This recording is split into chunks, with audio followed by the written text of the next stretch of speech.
a lot to everyone for coming. Thanks to the Prophet and his team. We'd like to start this gathering by acknowledging those that have passed, because this hearing is about people who passed away during the church service on the 28th of December. They are Nondomiso Patricia Pringana, Machila Sarah Mushala, Yeshohanoholo Maria Siput, who would like to pass our condolences again to the families and friends who lost their loved ones. And we'd also like to ask that we have a moment of silence to acknowledge those that are departed.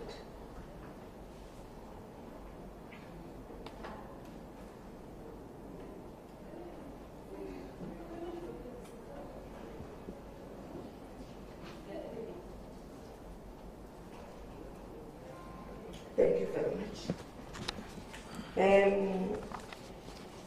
Thanks a lot.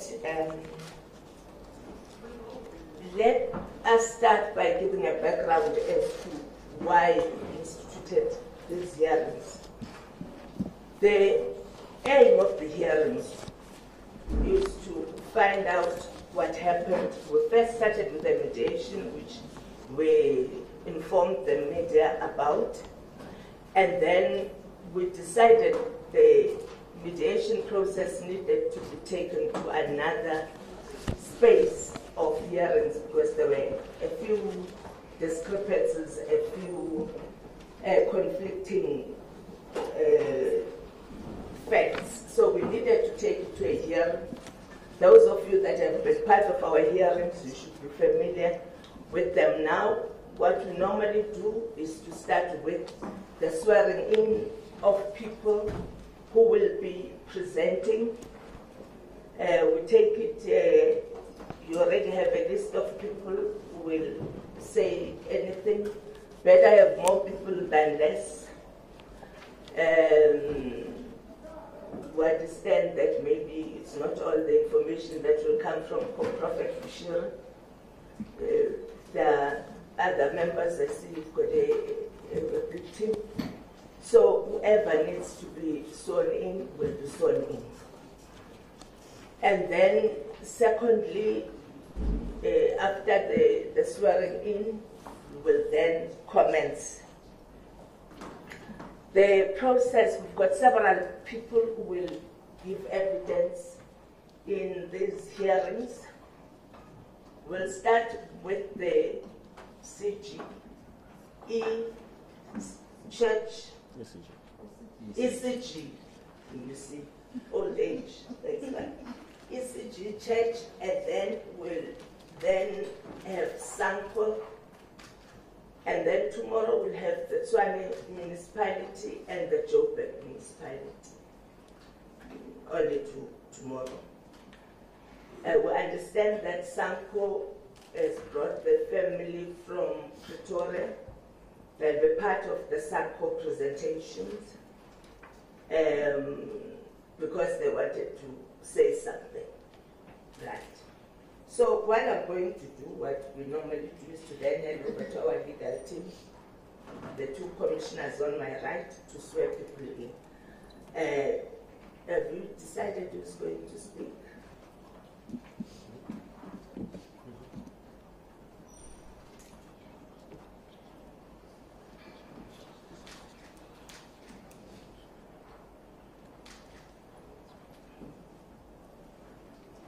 There's no limit in terms of numbers. Yeah. Over to you, commissioners. Okay, can I just get an indication of who will be speaking? If they can please stand. Anybody that will be giving evidence, if they can stand.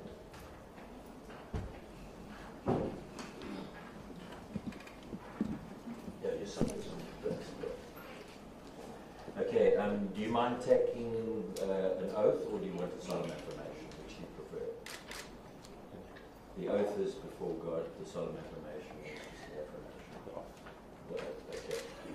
Okay, if everyone can raise their right hands. I, your name, do hereby swear to tell the truth, the whole truth, and nothing but the truth. So help me God.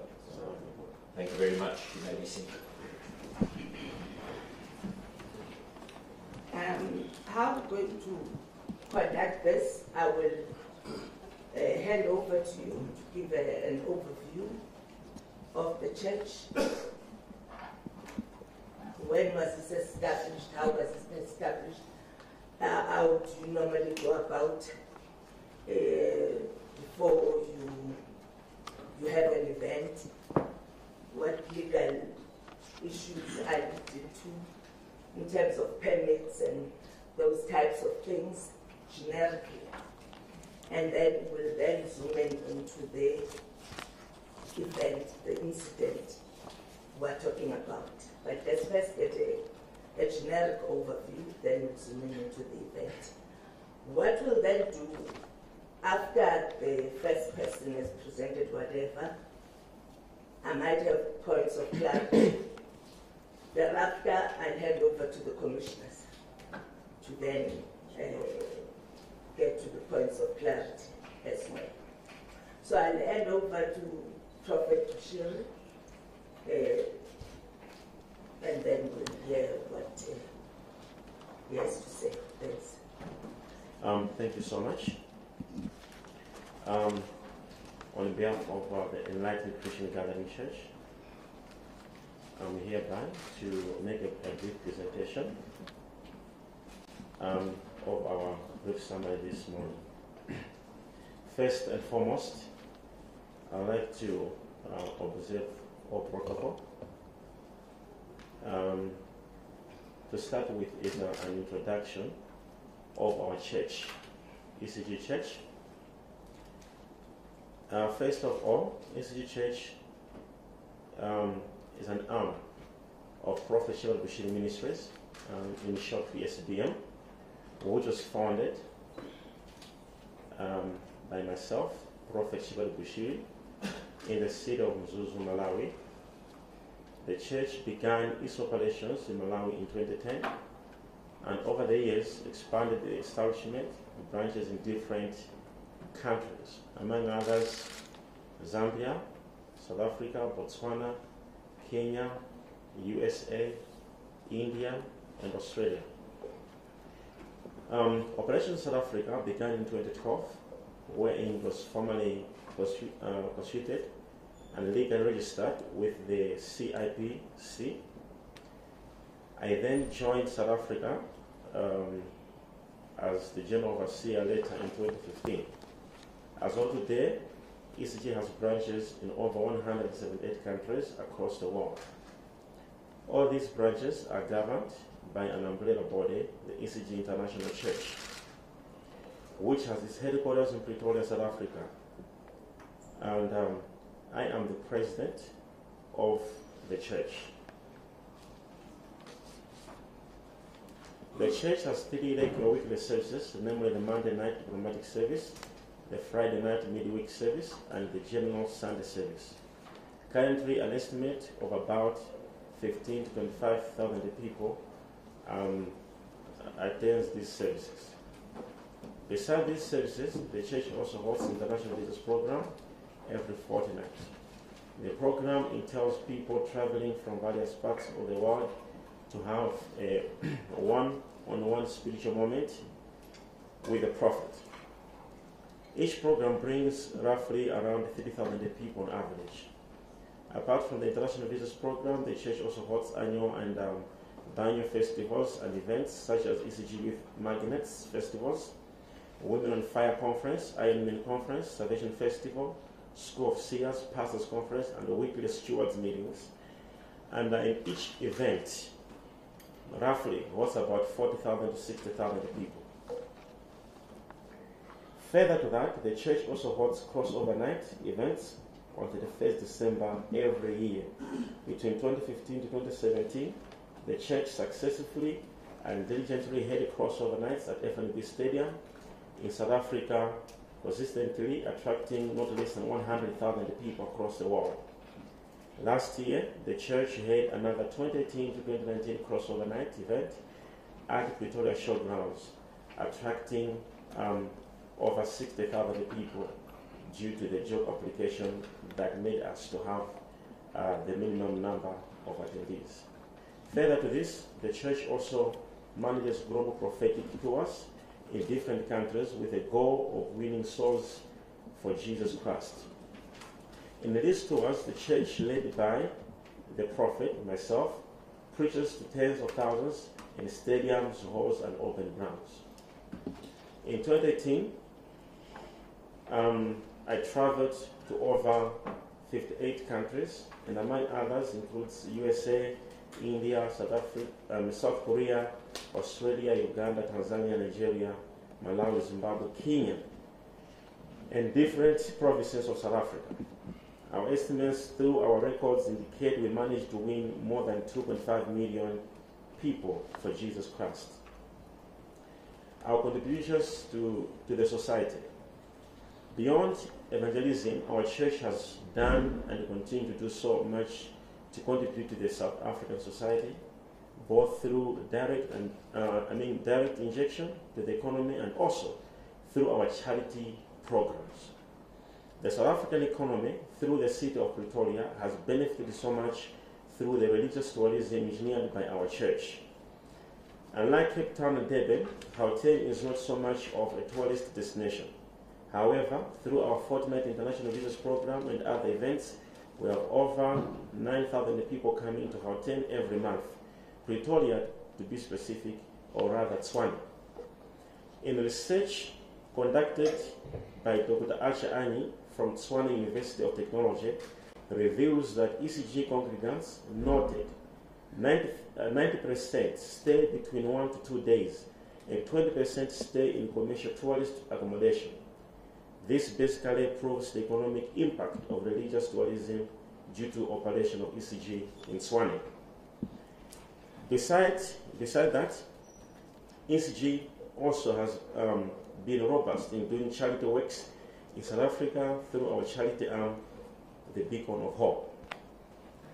For instance, in 2018, during Nelson Mandela Day, the church launched a school adoption program at Kloof Waters Primary School in Rustenburg. We made several donations to the school to the tune of $40,000. The program continues this year as we target 5 more schools. Further, the church has, for the past 3 years, been working with the different child care centers and social welfare centers within Gauteng and Northwest Province. We consistently assist these centers with every emerging need to ensure that the less fortunate are given a decent life.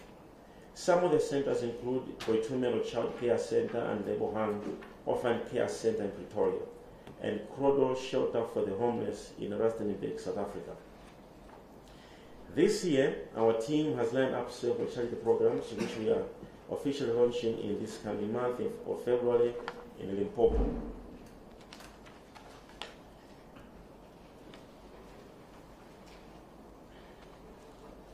Our church, despite what we have achieved so far and what we're doing, we also are a victim of a lot of speculations.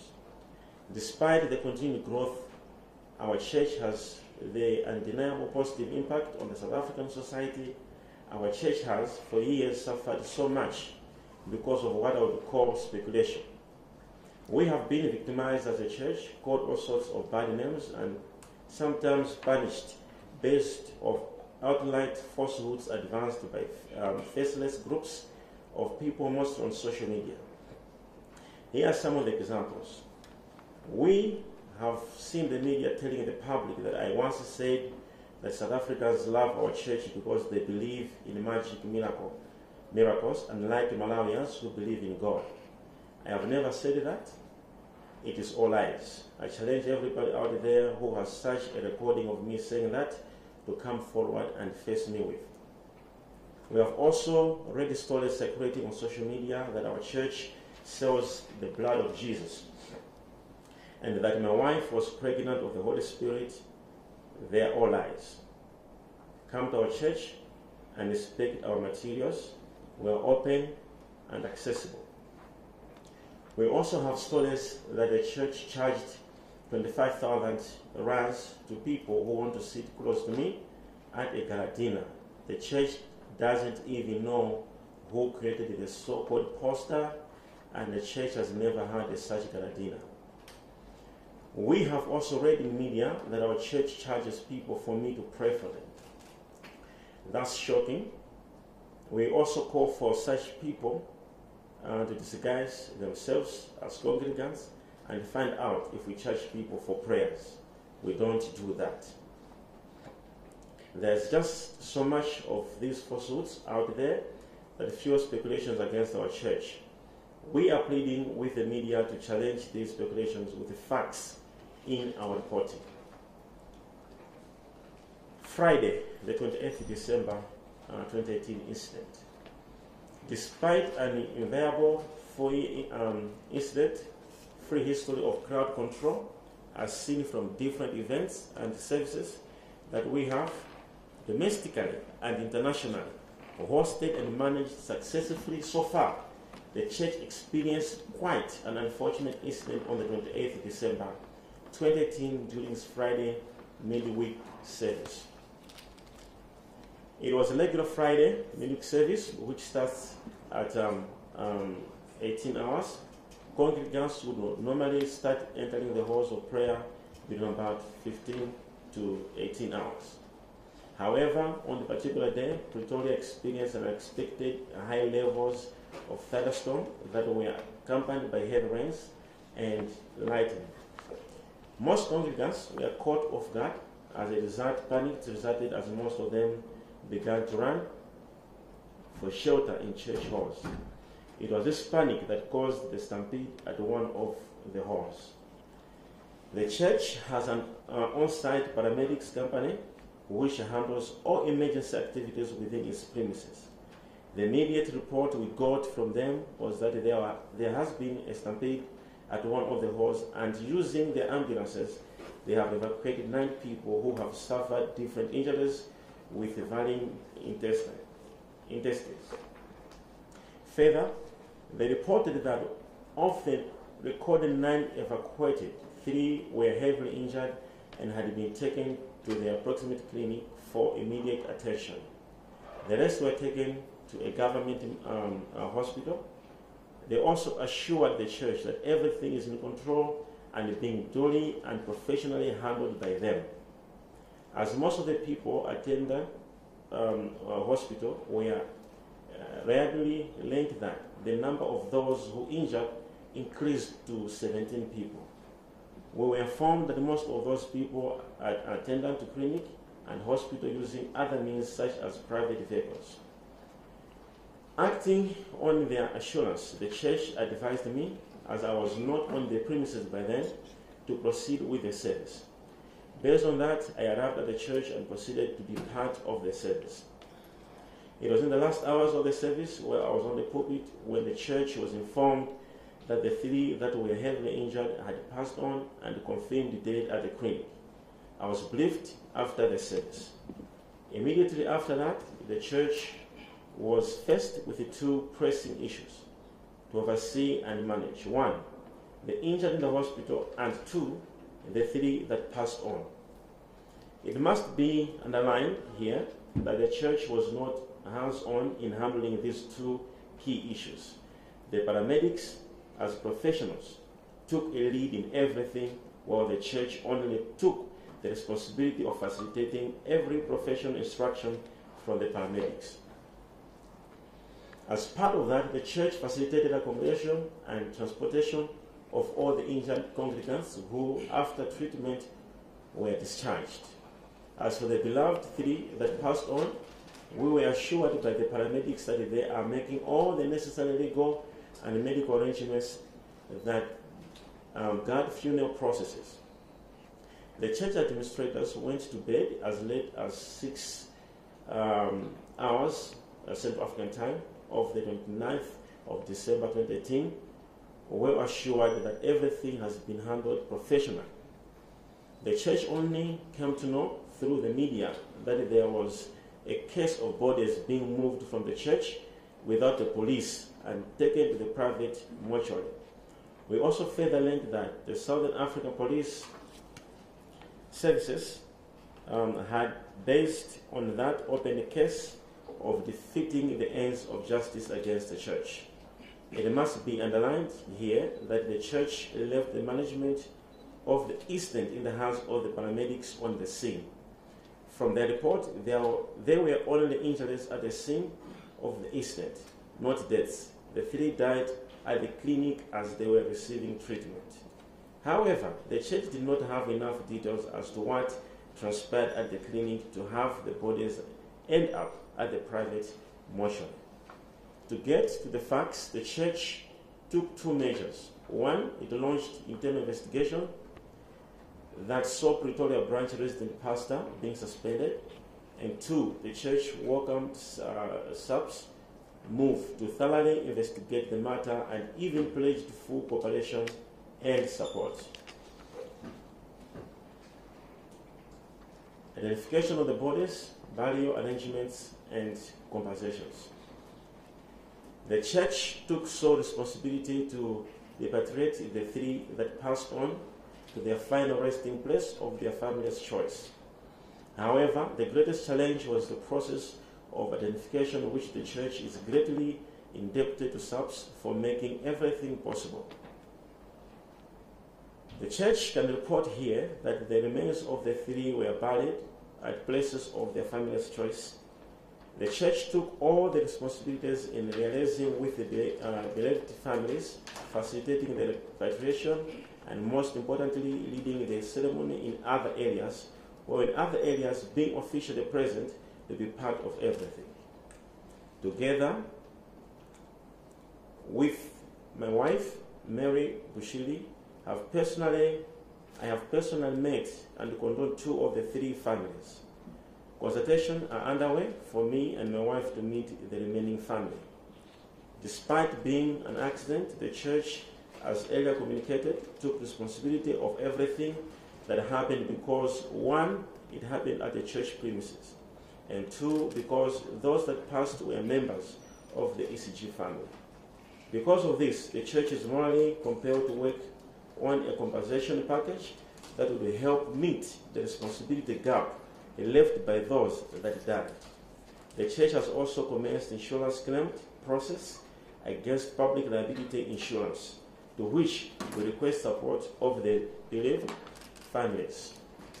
The church has further undertaken steps to supplement or top up insurance claim, as normally such insurance claims inherently do not have enough payout.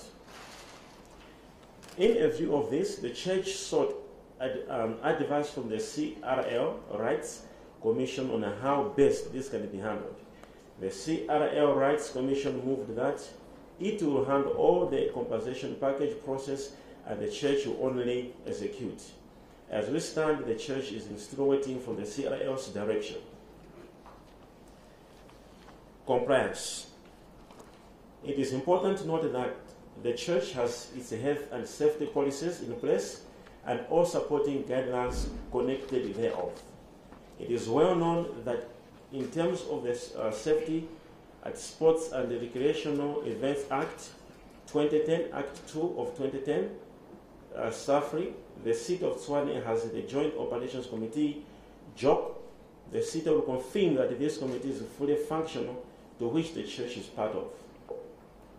JOC is responsible for mitigating disasters that may involve the city service departments, by-law enforcement agencies, and departments that deal with event compliance. The stakeholders, therefore, among others, include, but not limited to, South African Police Services, Seat of Tswane Metropolis for traffic control and road closures, fire safety, ambulance services, health services, such as the paramedics, disaster management, and others. It is this committee that ensures that all events or church services held at Pretoria Showgrounds are presented and approved beforehand. The church each year and monthly presents its services plan for approval. Among others, present a job, church events overview and details, event risk categorization, to which JOC has over the years declared us to be medium risk. We also, as part of the church plans, present venue site plan, crowd management plan, public liability insurance plan, security plan, emergency services plan, application and approval of temporary structures, etc. What I have said here is what the church complies with. Without that, the church cannot be operational. This is why we have always been issued with compliance certificate for each and every service we ever had in the year 2018 and even all the years before. Allow me to pause and mention that we have reliably learned through the media that there was a document allegedly issued by the city of Tshwane Emergency Services purporting to be bringing the church to court, wherein it was widely reported that as a church we're given 30 days within which to comply. Our lawyers took the matter within the city of Tshwane Emergency Services, and it was discovered and confirmed to our lawyers that the document was fake and does not exist. In fact, the city of Tshwane Emergency Services that visited our church premises for purposes of inspection has since distanced itself from such document. They have since relayed their correct findings through our lawyers, to which they only found that date stamped on the body of our fire extinguishers had expired. I am happy to report to you that the church has rectified it and duly communicated the same to the landlord. To this we confirm and assure the public that we are legally registered and incorporated in accordance with the laws of the Republic of South Africa. Our certificate of registration allows us to operate as a church. We obtain job approval for each and every service head. We have all structures and all necessarily required compliance departments to ensure that we comply in terms of Health and Safety Act and Safety Act. We have specific compliance department that ensures that the health and safety measures are observed in all areas, including environmental health and safety. We have sufficient personnel in areas of security, health, and safety. ECG stands on Sanko. Early year, after crossover night event, the church goes into a 2-week recess. The period is used by the church administration to review activities of the previous year and also make plans for the new year. Further, the period is also used by all branches to develop and resolve all compliance needs. However, because of the incident that left our 3 congregants dead, the church extended the recess to 3 weeks to give the church time to mourn our beloved and console the bereaved. It thus came as a shock to the church to learn through the media of protests outside Pretoria showgrounds in the first week of the church recess. The church hurriedly gathered that the protests were organized by the South African civil organization SANCO that, according to media reports, were demanding the closure of the church and the sending back of myself to my home country, Malawi. However, with the days and also increased media reports, we came to learn more about the motives of the protests. We gathered that SANCO had a couple of issues of concern regarding people that sleep outside our church premises. The issues of compensation of the people that died and the need for the church to take responsibility. It was just unfortunate that SANCO didn't initially engage us in any way to raise such issues, which arguably reflects the genuine concerns about the welfare of South African people. We may not agree with some of the methods and statements, but as a church, we share with them their concern for ensuring the safety, health, and security of every South African. It was against this that is why when the CRL Rights Commission summoned the church to mediation table with the SANCO, we felt it was an opportune and civil moment for deeper engagements. Through that meeting, Sanko and the church agreed on several points to consider in resolving the issue at hand, and we would like to appreciate both sides for staying within agreed terms. We are here today honoring the CRL Commission's summon to this hearing as part of the shared concern of a safe and secured South Africa. However, here is our appeal to Sanko. As a church, we feel we are also part of the community which Sanko protects. We therefore would like to call on Sanko to protect us as well. We wish to reiterate that we want Sanko to be the first to stand for us in some of the challenges we face in our operations. Closing remarks. We, the ECG International Church, would like to take this opportunity to reiterate its deepest apology to the South African people for the accident that happened at its Pretoria branch. Despite being an accident, as a church, we took, and we always do, full responsibility of the incident, and we are comforted and encouraged by the level of support from different South Africans from different parts of the divide. As a church, we remain receptive to advice and constructive criticism, at the same time working with every institution to ensure that we continue to serve the spiritual needs of our people in gatherings that are safe and secure. Thank you all. Thanks, Shepherd Bushiri. Maybe before we get in with questions, is there somebody else who's going to be covering any other part here so that we don't ask a question that is still going to be covered? Is it you who's next? Mr. Richard will lead us with the issue of job applications and the process. Okay. Mr. Richard? Yes, ma'am.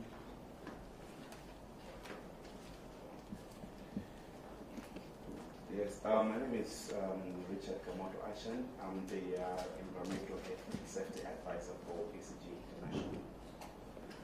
International.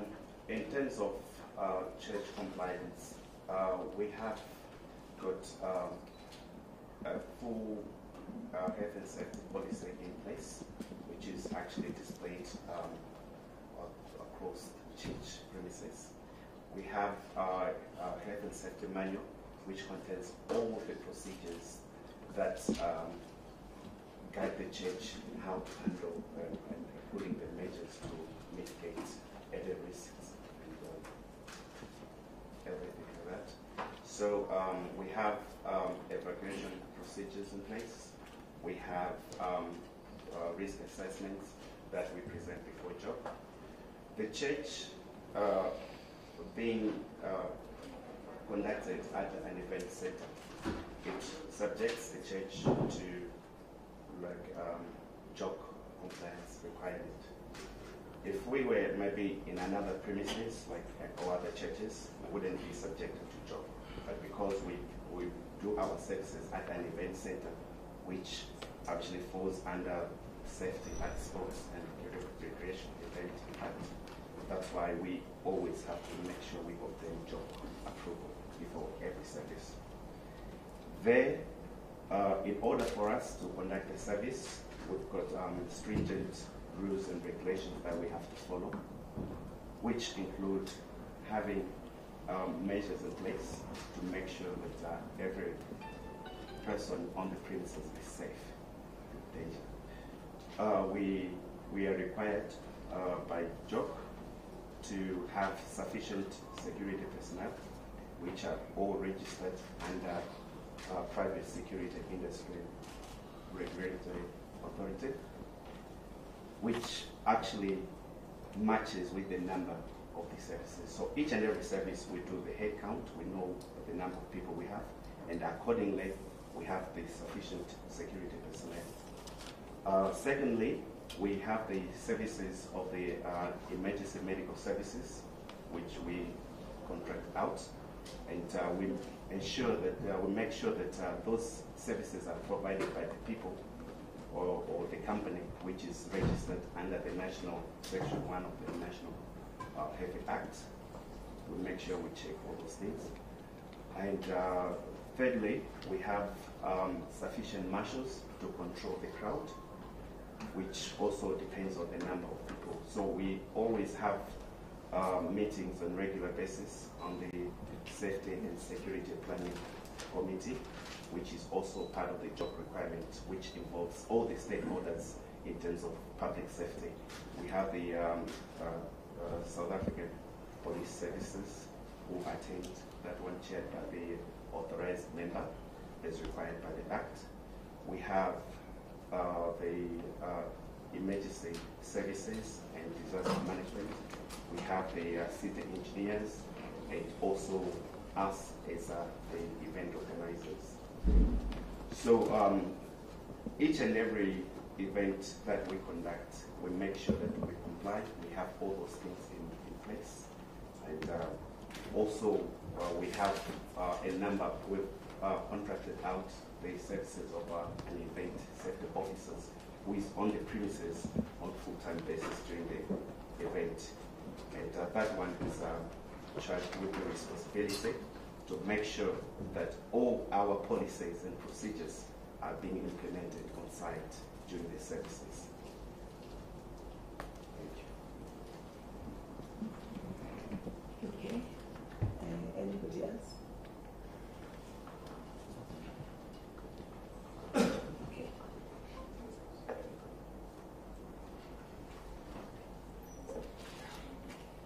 You were sworn.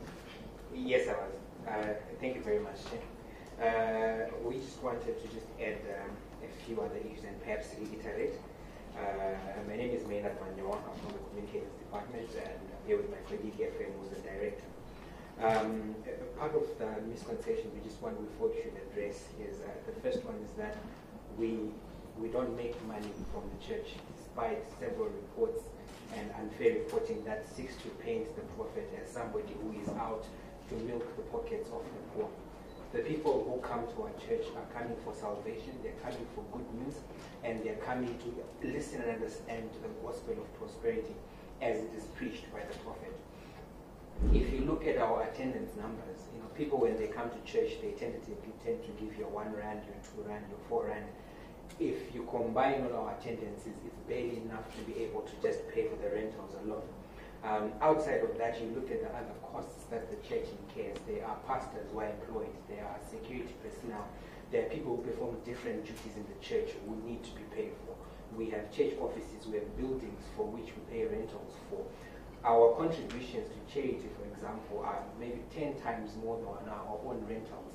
So if you were to balance up our books, you would realize and understand that the man of God does not make money from the church, and the church is not built for profit. If anything, the prophet in his personal capacity, together with our mother, are the biggest contributors in the church of tithe, of offerings, etc. Were they to personally withdraw their contributions to fund the church, I think we would find ourselves in the red. Unfortunately, we have never been painted in that way, and as he had said, we have been victims of repeated attacks, based on fake news. Just a few weeks ago, for example, I think a few days ago, there was a story that insinuated that our father was involved in an inappropriate relationship with a member of the church. And the pictures which were used in this article were cropped out pictures which were photoshopped. It was a group picture taken with several youths, and everybody was removed from that picture, and the picture was superimposed on a background to give off this impression. Whilst the paper did come out and clarify their stance, for example, there are no guarantees that the people who read this prominent story would have caught a small retraction on the bottom of the page. My father's alluded to just about 3 stories, for example, where he has been incorrectly quoted. And these are things that we come across every other day. Unfortunately, nowadays, news is not just limited to conventional media organizations. Anyone who can design a website can write a story.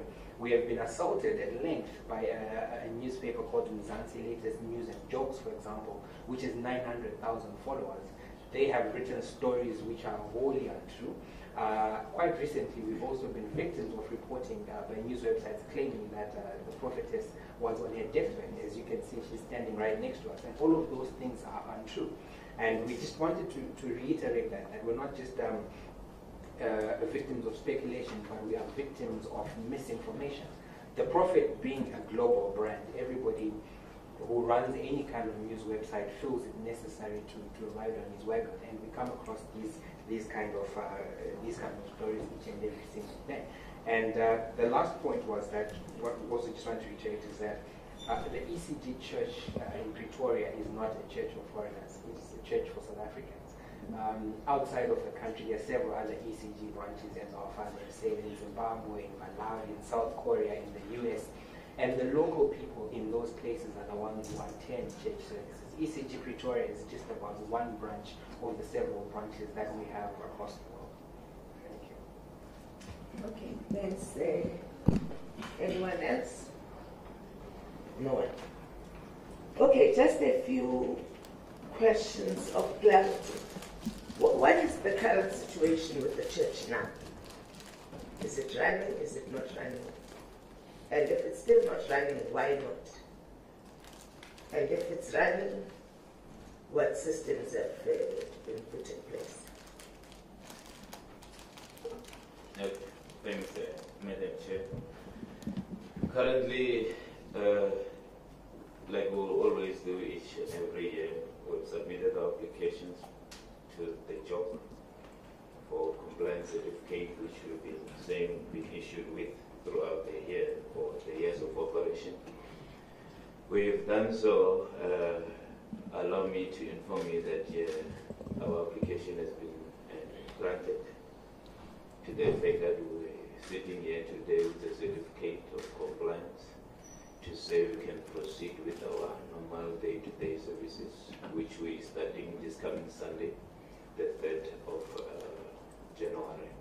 So we're resuming our church services. Consider that as a running of the church.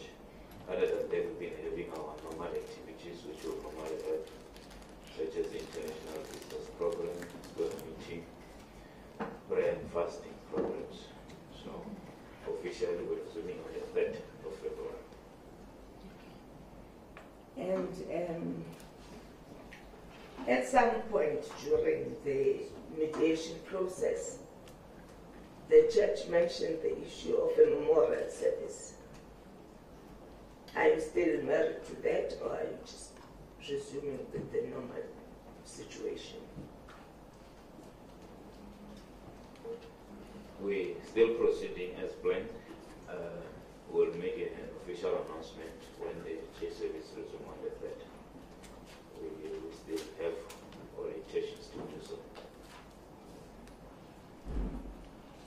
How much do you pay for rent? They're saying you're paying for rent at the showgrounds. How much is it?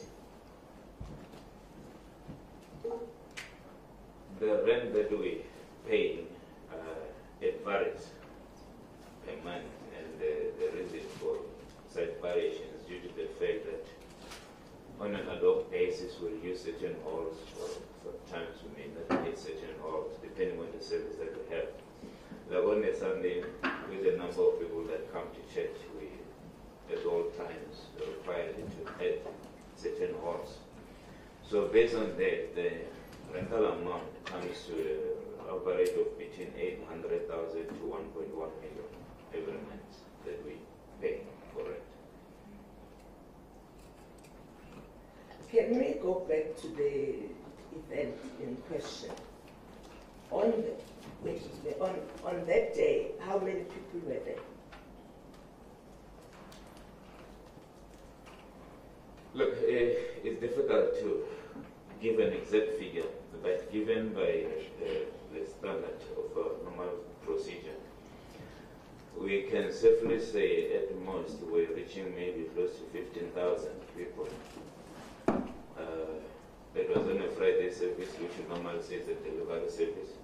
We normally attract masses on the Sundays rather than any other day in which we have our service.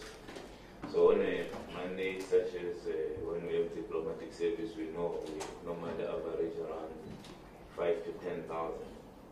So, but on that one, allow me to, based on our estimation, to say it was almost roughly around 15,000.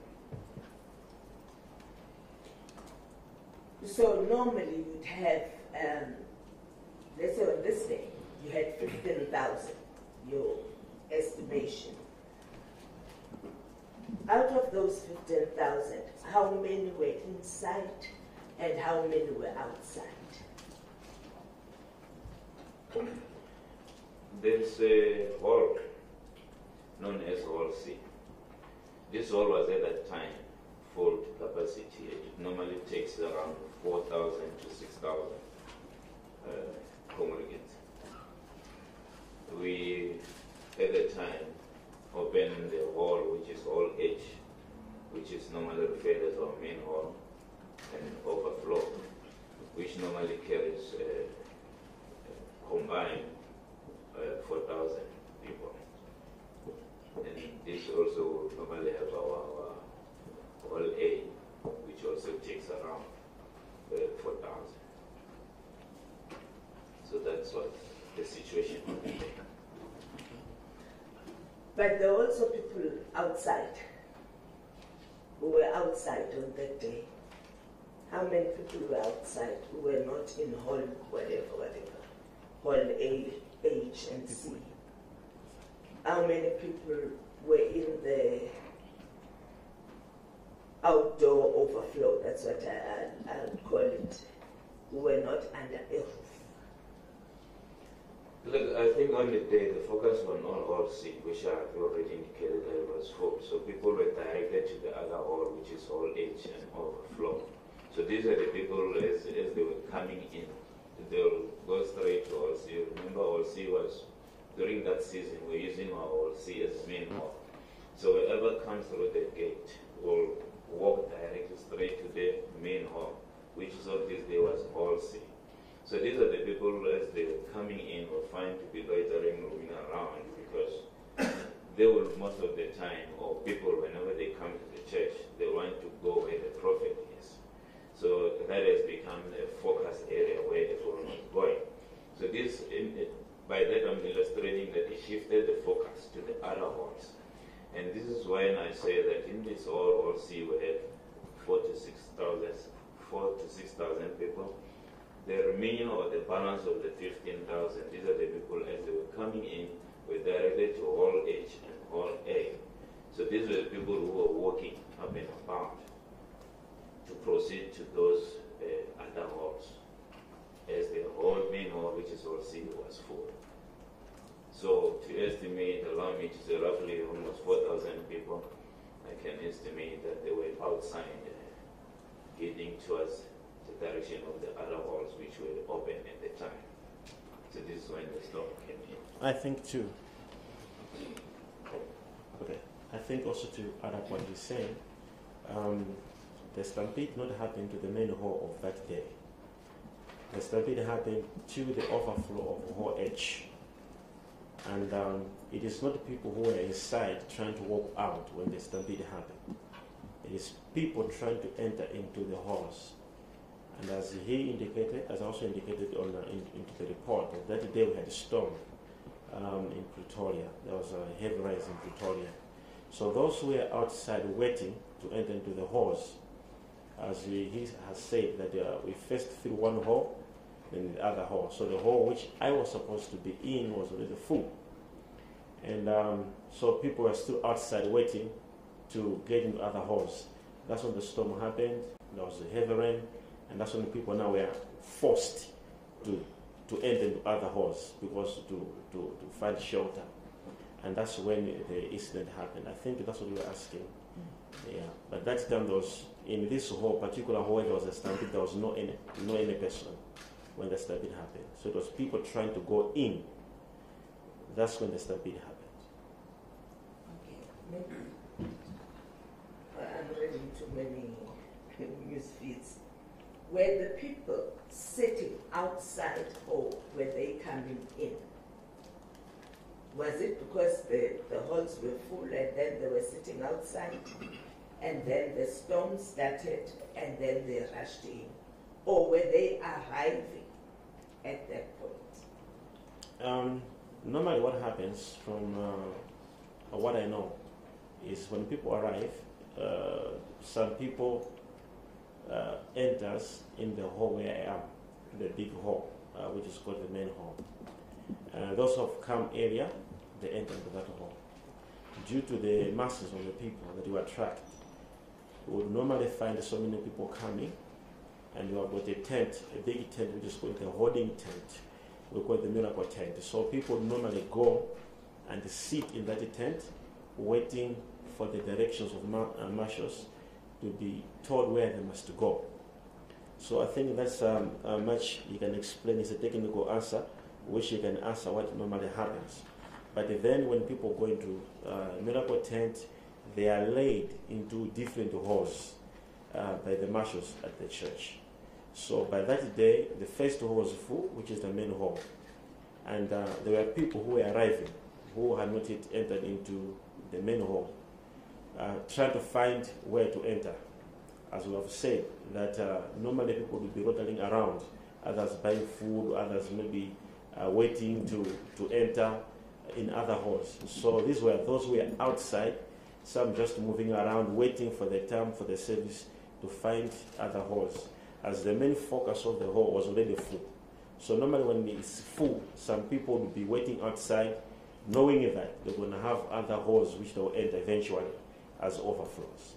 So these are the people who, when the storm started, they had no choice but forced to go into these other halls because of the storm.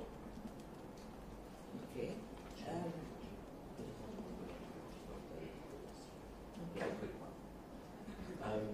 The time of the incidents, when did that take place, and how long before the service was that? All right. Normally I start the services at 10 o'clock in the night, and the incident happened what time?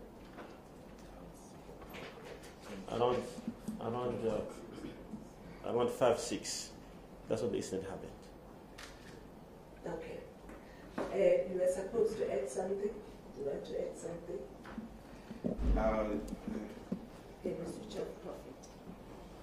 No, my father, Prophet, has already answered what I wanted to add on, to say that normally when people arrive, we keep them in the holding area. We've got a very big tent where we hold up to 7,000 people there. And then we have the marshals who lead them into the halls that are going to sit in. So they are guided from the holding area to their sitting places. But on that day, what happened was that some people were like lying around, some just arriving, some buying food, some chatting, because it was actually hours before they said this. So they were forced to rush in because of the rain. So that's what caused everything. So people did not wait for our marshals to lead them into the halls. They just started running. Yes. Just a follow-through on this one. Are there people who sit outside the halls, all halls combined? Do you ever have people spilling outside the normal halls? Would be hearing the service from outside? No, we make sure that we accommodate everyone in the halls. We book sufficient halls. So what happens is that when one hall is filled, we add another hall, and then when we see the people are building up, we book another one. That's why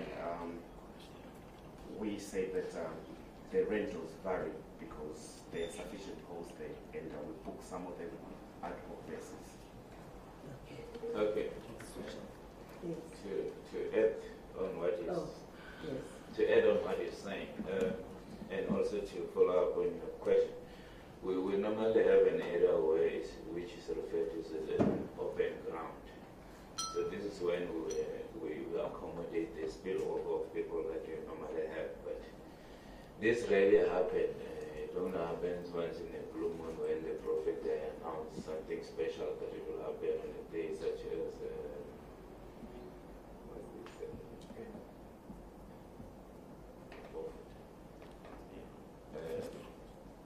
festival and this when Holy Communion. Yeah, when normally it's announced that it's Holy Communion, this way, which normally happens once a month. So that's when we'll have a spillover of people.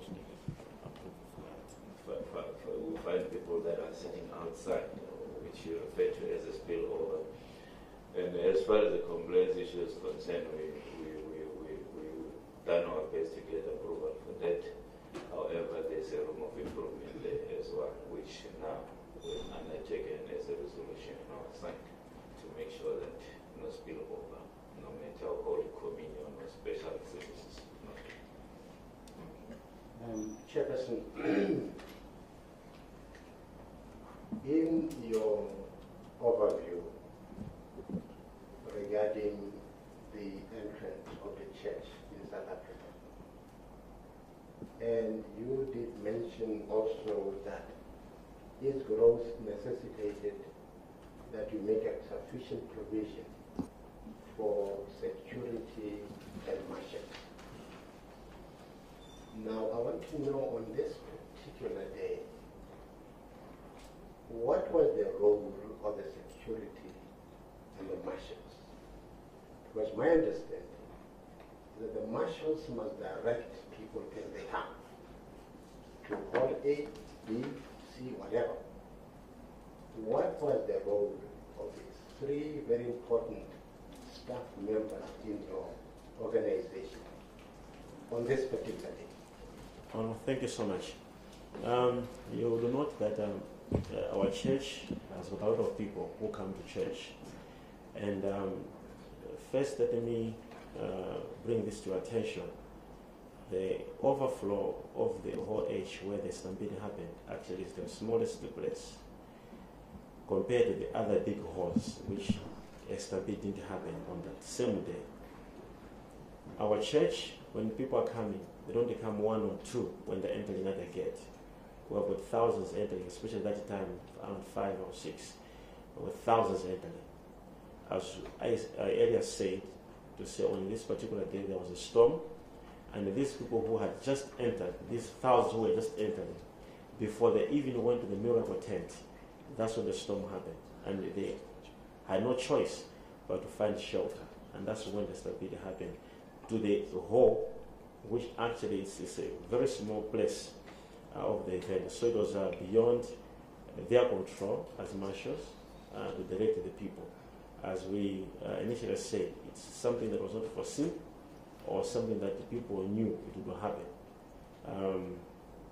In my report.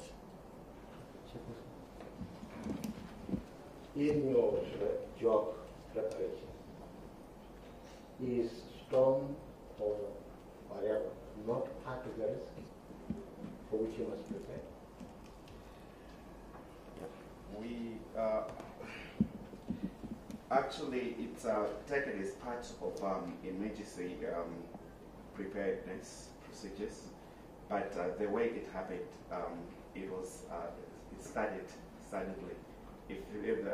What happened was that our marshals and the security personnel were still guiding the people, but what happened was that the magnitude of the thunderstorm and also the amount of people, they pushed forward because this thing was happening towards the entrance of the hall. So wherever they were coming from, the marshals and the security did their best, but it just happened that you can guide the people, but if someone trips and falls, then obviously people start falling, and then people, when they are pushing from behind, then people can get injured. So that's exactly what happened. But they did all they could to contain the situation. How many marshals were there? We normally have, on such service, we normally have about 100 marshals, and we do the ratios of the security personnel, which averages between 20 and 50. So because that time it was 5 hours before the service started, we had minimum amount of people, but of marshals. That time we had over 100 marshals and 25 security personnel.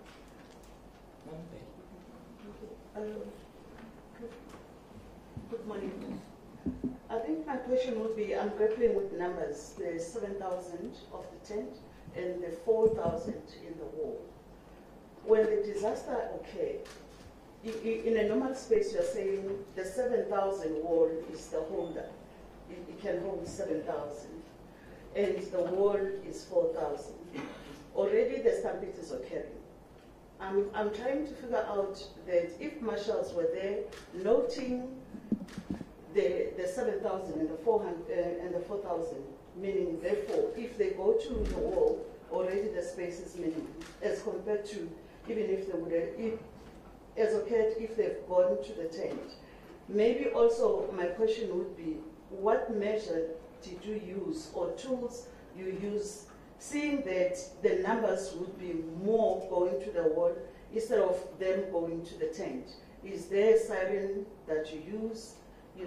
Assembly if there's a problem, because I know that in many cases also here when we've got a problem, there's a siren that will tell us to assemble outside.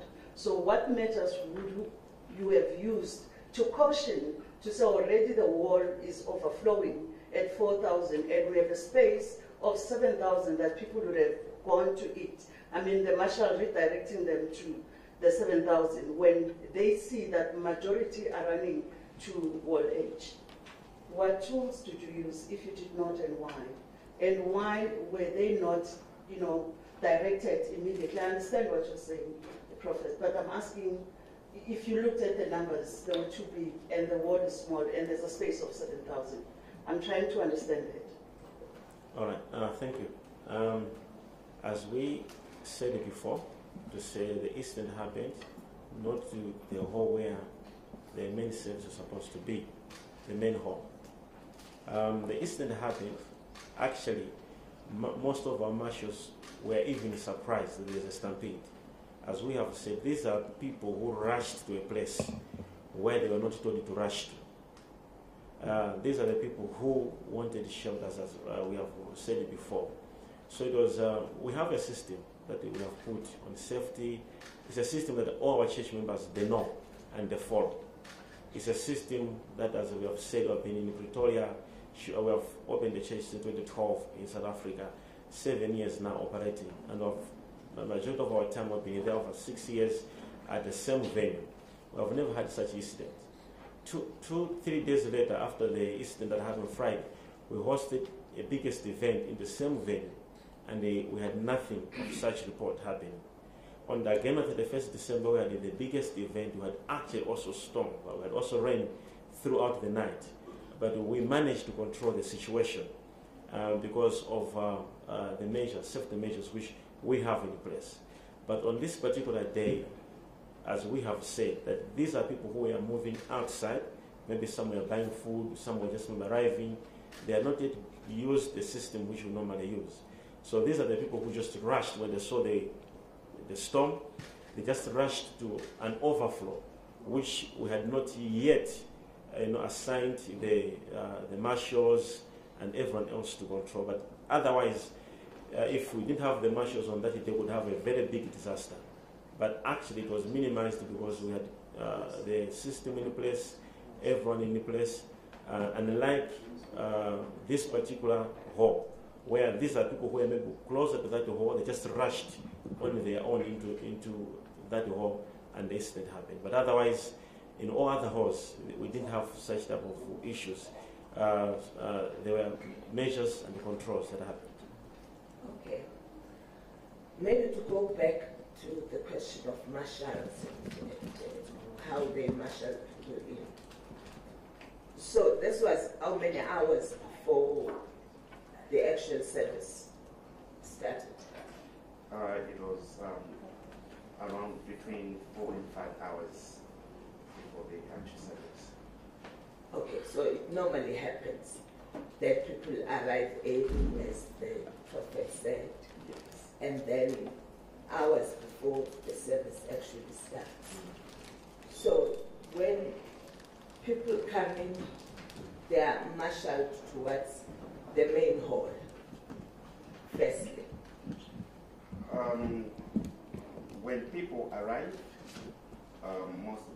normally, because some people arrive very, very early, and because these are rented premises, and we do have times that we do have permanent halls, and some of them we book times. But so we put them somewhere, and then when it's close to time, and when all the arrangements have been made for their season, we take them.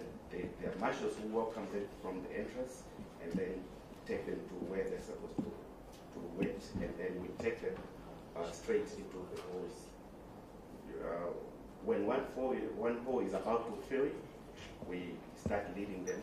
We start making arrangements for the next one until all of them are accommodated. So our marshals, they always have they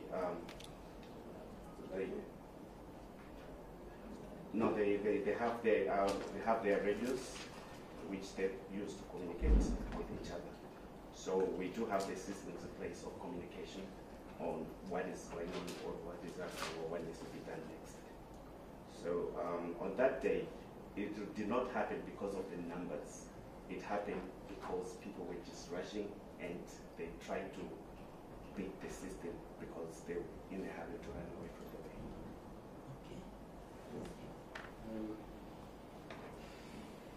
Is there someone who is a marshal here among your team? A marshal officer.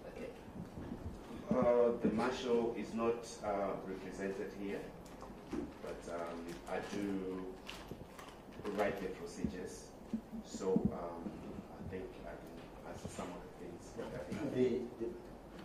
The prophet raised and made a comment regarding the system.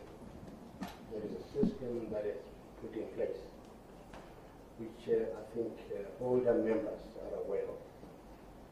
At what point do you ensure that the system you have is made known by the new people who are added?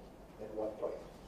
Do you have a center where you say all the new people walk through this before you enter? Yes. So that you understand how we function within this big environment.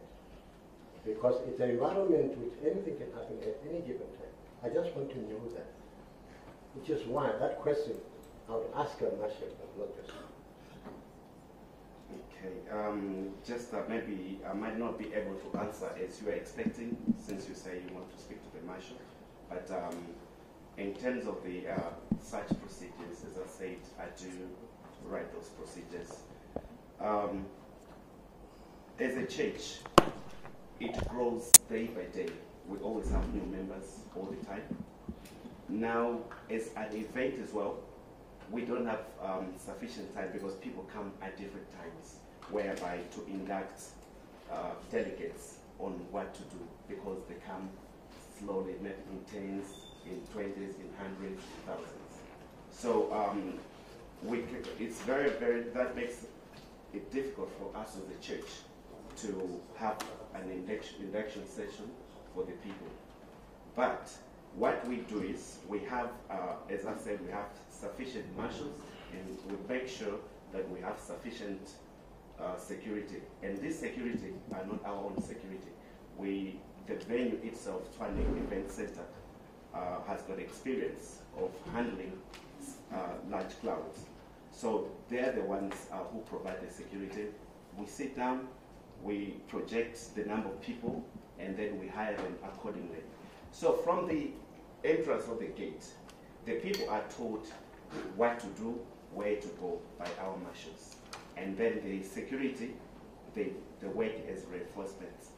So that's why, even someone who has come there for the first time, they're able to follow the system until they're used to it, because eventually most of them they become members, so they know exactly what to do. around the jock issue, who's actually involved there? What departments and everything like that? And of the officials, who would attend your events at any given time? I mean, is there certain of Tshwane's personnel or whatever that have to attend the event? All right. I love this question. Thank you so much for this question. This is one of the most important things that we also wanted to present here, and also to Sanko. I believe that we, as a church, we are members of Sanko, because I know what Sanko represents and what Sanko is all about. I know that Sanko, one of their objectives is to provide a better and safe community. Not only that, but also the objective is to make sure that there is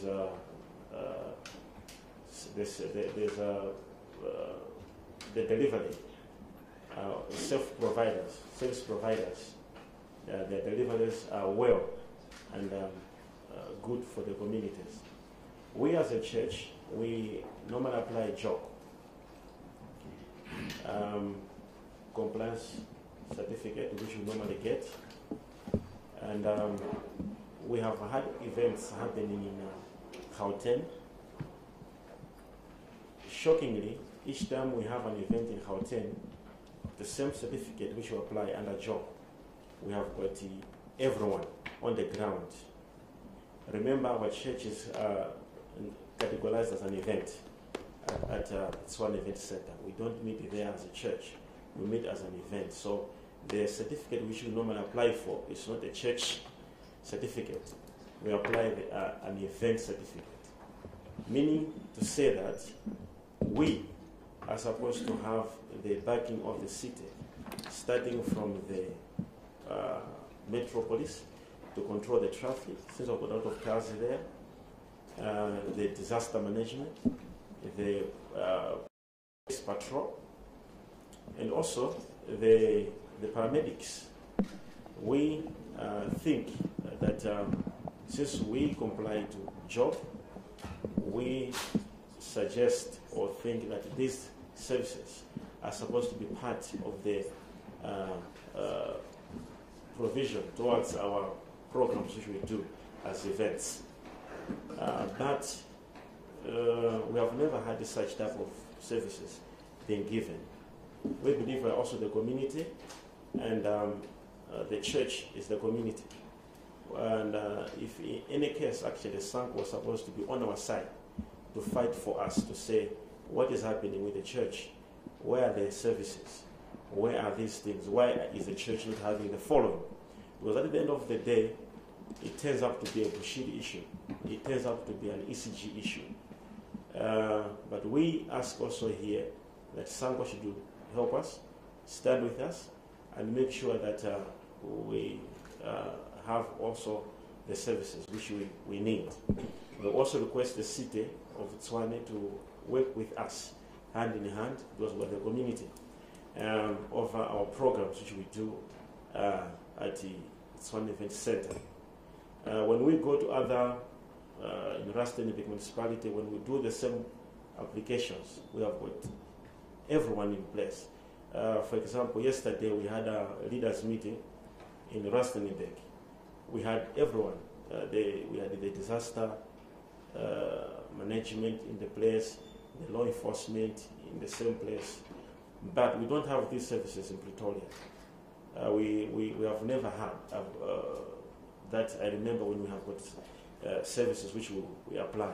So we also request that I think going forward, the city should also consider us on such type of programs. Maybe providing patrol or providing any law enforcement to make sure that everything is in order. Otherwise, we are also the community. We also deserve the benefits that every community receives. Thank you. Yeah, just a follow-up before I hand over to the two commissioners. On that day, you said you are medium risk. Is that the kind of level you have been given? Yes. What does that entail if you are medium risk? As a medium risk category, we are supposed to have all the essential services according to the numbers expected, which means we make sure that, as I said, we have all the marshalling plans in a written form, waste management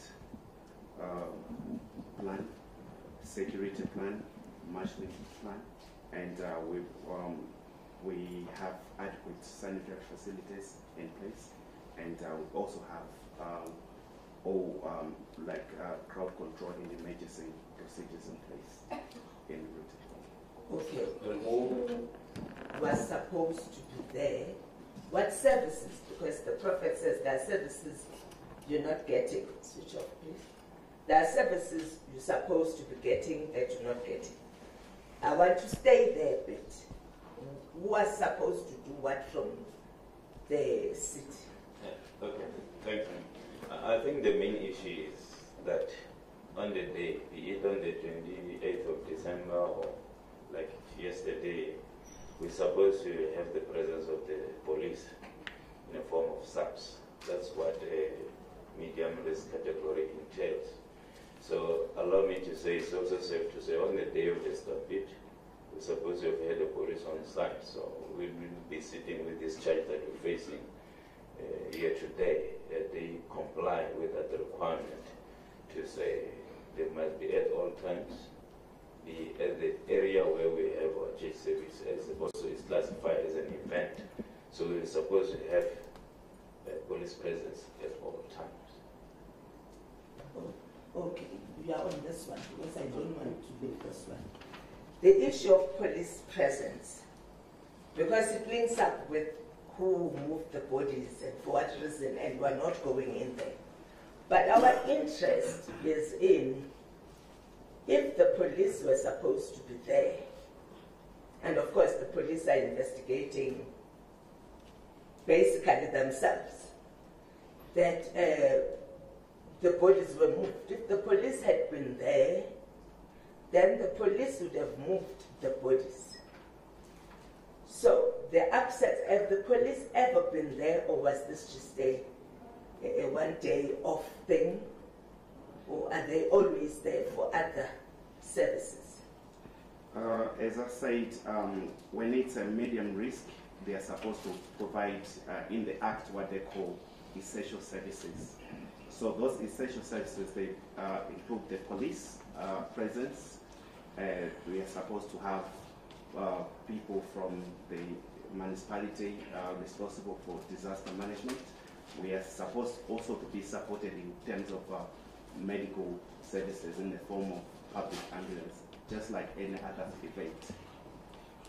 So those things we are supposed to have. All right. Okay. Can you stay with this, commissioners? Because I think it's at the core of what went wrong. Okay, so you're staying. Yeah, I'm staying on this one. Okay. Chairperson, this is not the first meeting to plan for the event. And if they say they have not received services from SIPS or whatever, what I want to check is whether you have raised these issues with them. Because the category on which you are requires certain services. When it says you comply, it means those services must be rendered. Now I want to check. Have you raised these matters with them? It's on record. All right. Maybe let me answer it in this way. For our understanding, the application of job, that's what it means to raise these issues to them. Otherwise, we wouldn't be wasting our time every Thursday having a meeting with job if we are not saying we need you here. So the reason why we apply job is because we are telling them that we need you, we need your services. So that's why we've been applying this under job. We're being compliant with the job. So for our side, we're being compliant But from their side, I don't think it has been happening. So I hope this mediation will also help us together with the city to work together from now forward.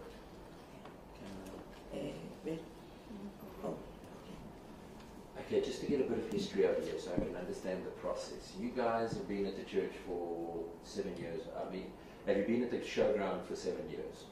5 years. 5 years, okay. So you've been there for 5 years.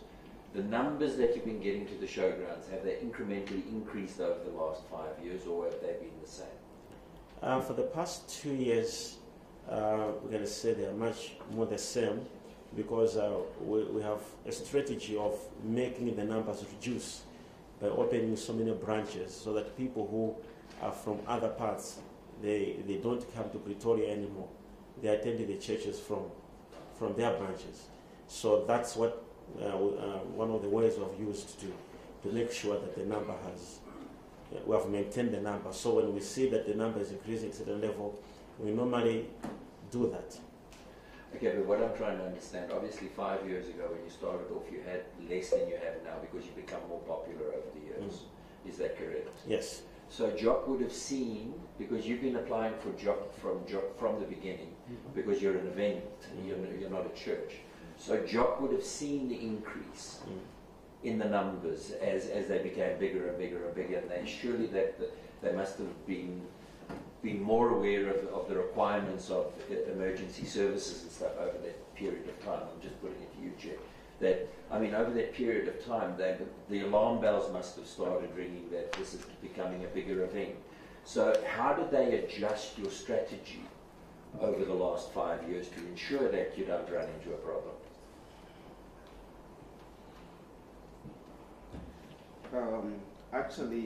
We've actually, as a church, taken the burden upon ourselves by increasing, like contracting out private service providers. As I said, the emergency medical services, when our numbers increase, we also increase, accordingly, the number of ambulances present on the premises. And that has added to, the church, carrying out a lot of costs, which would have been maybe avoided if those essential services were being provided by the city according to the rules. Yes.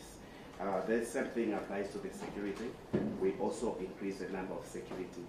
So we have, when we've got a big event, we hire a lot more security than our normal services, which would have maybe reduced if there was a presence of other, public security personnel. Maybe just one small thing. I heard him say you meet with JOC, Joint Operations Committee, every week, or once a month, or we submit. Sometimes we are given just on a weekly basis. Sometimes we're given on a monthly basis, depending on what we're given. Yes, depending on the events. okay. Oh, it's here and then I come to Jock. I end up first. Thank you, Chair. Prophet, let's look at the emergency medical services. You talked about the way people that were injured, of course, and you came up with 17. But where I'm going is the medical operation plan. Who supplies the medical officers in a church? Because it also says that the city might provide or might not provide, which I'm not certain of that. But who supplies that? And where were these medical services coming from? Were they from you or from the church? Including the ambulance mentioned, because there's also supposed to be valid ambulances on site, and the medical liability cover as well. I was actually part of the people procuring the emergency medical services, the ambulances that are there on site. At first, we were taking them straight from the landlord, which was Swapak, the owners of the premises. But then those people, they started increasing their rates, when they saw the numbers growing. And we sat down with the landlords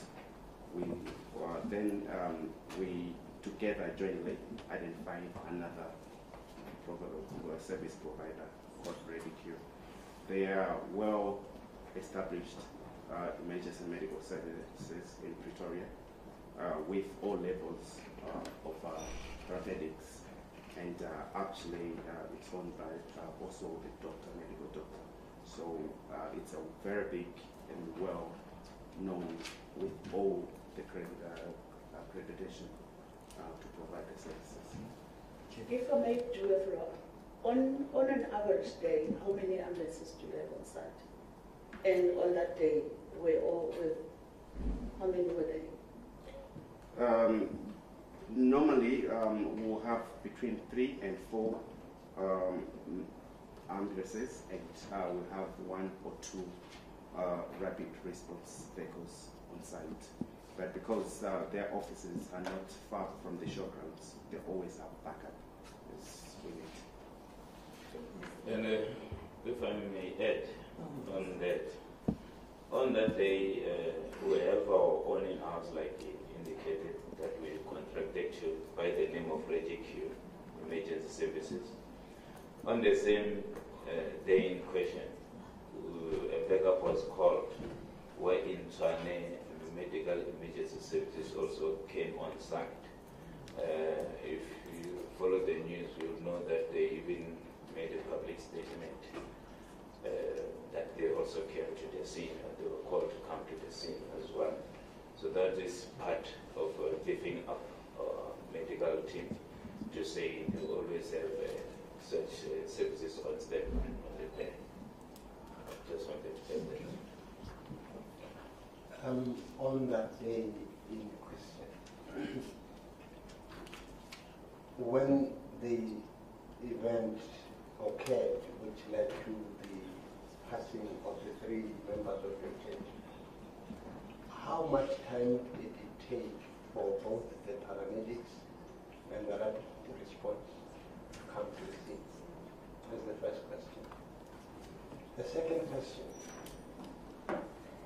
the deceased were declared dead on the spot, or they were declared dead in the hospital?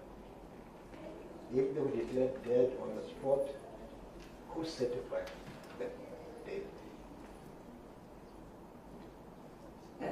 Maybe before he answers, I think part of that, Prof, is part of the police investigation, because it's about moving of the body, so we'll not get into what the police are investigating. So you don't need to respond to that. I take it the police will ask that question about, maybe you can answer about your medical people who are on the ground. They were already there, I take it. They are there, stationed, and then we formed the Tswane emergency. So how long did it take for the Tswane emergency people to arrive?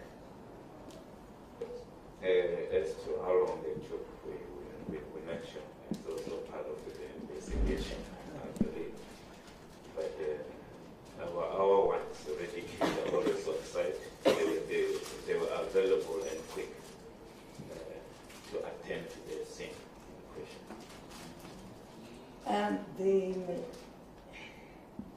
The Metro Police, were they there on the day?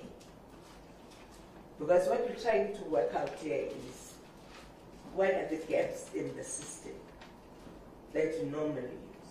So you said the police were supposed to be there. The Metro Police, according to their list, were supposed to be there for traffic control, road closures, etc. Were they there on the day? If they were there, they were not visible on the day.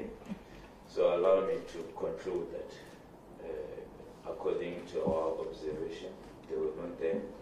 And it is also an issue which we've been trying to raise with them, because as far as the traffic issue is concerned, we battle, and we've been always consistently requesting their assistance, but in vain. So on the day, allow me to say it's safe to conclude that they were not on site. Okay. So, okay. here is a checklist, job checklist. Do you have a compliance certificate? Yes. Can we Yes, see? we do. Can we see?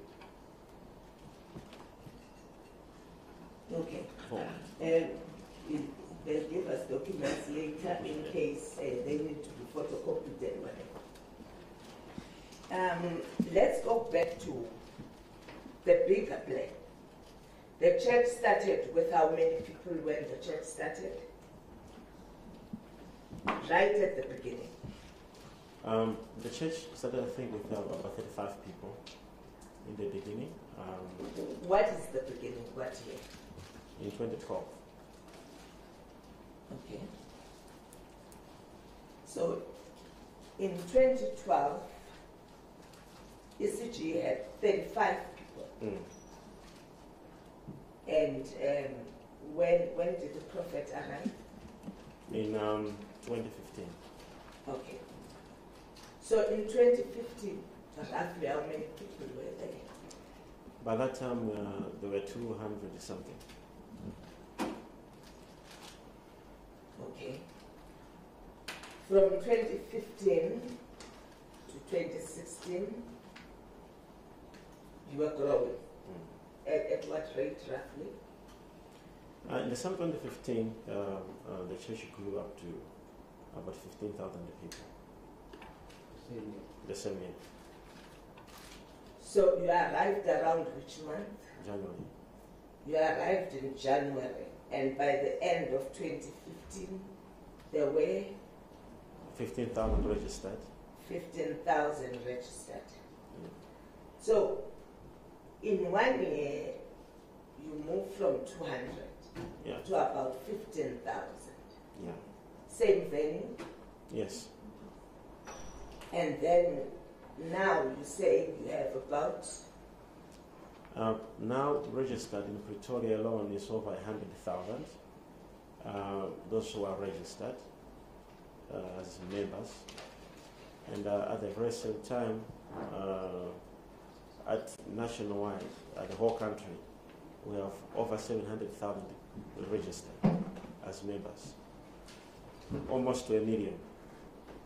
That's at the national, from the national level. Okay. So my question will be, now that you realize, sometimes as you become more and more successful, challenges happen. Does the church have a plan to find a bigger space, to own its own church, to conduct its own services? What has been the process? Because at some point the media reported that a plot was donated to the church by, I think, Tshwane municipality, if my memory serves me well, in some media reports that the church got land from the Tshwane municipality. Can you explain that? The land question. Thank you. Those are what we call them speculations. We have never received any donation of land from the Tshwane municipality, and we have no any land under that municipality. However, the church bought land, purchased land in Midland, which falls under the Johannesburg municipality. So the speculations of land donation and they also getting land under Tshwane municipality are completely false. I would also say that we are at the high stage now with the land which we bought in terms of approvals. We are getting to the final stages, and we hope very soon we're going to have all approvals and begin to do. Thank you. So you already have plans as a church to build a ticket? Yes. Yes. Okay. Your communication person, you indicated that people come to your church not for payment, but a time for salvation and prosperity. Yes. Is it right? Yes, I got that.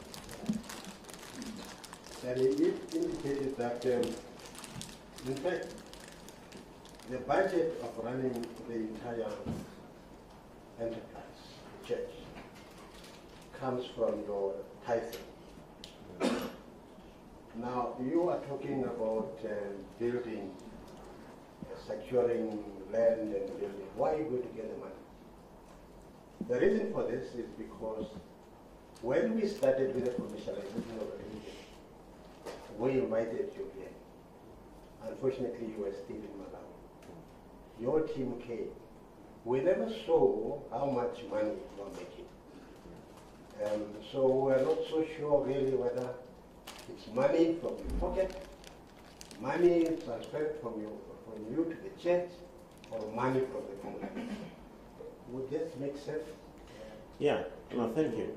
To answer. Yeah, thank you. But such type of financial reports are available, and that your request can be provided to your office for just to see them how our church finances run. I'm not part and parcel of any financial management at the church. There is a special branch that manages and runs church finance at our church. However, our church has got partners, we call them donors, people who donate on any project. For example, the land I'm telling you that we bought in Milan, we spent about 66 million rands, which was completely donated by our well-wishers who are our followers from across the world. So some are sending from America, some from South Africa, some from Malawi. Yeah. So you intend building? Yes. The ultimate plan is to build and move out of the showgrounds? Yes. Yeah. Okay. So the funds to build, are the funds there, or your well-wishers are looking at possibility? Oh, thank you. First of all, as I said before, that we have got partners who normally when we call for any project, they avail themselves. These are our followers in the church. So currently we have done first stage because we divided into stages. We have done the first stage and the second stage. First stage was the purchasing of the land. And the second stage was we do with payments to do with people who are working, managers, provisional services and other things. So that was another budget which was also there. So we have done these two stages. What we're remaining with is approvals.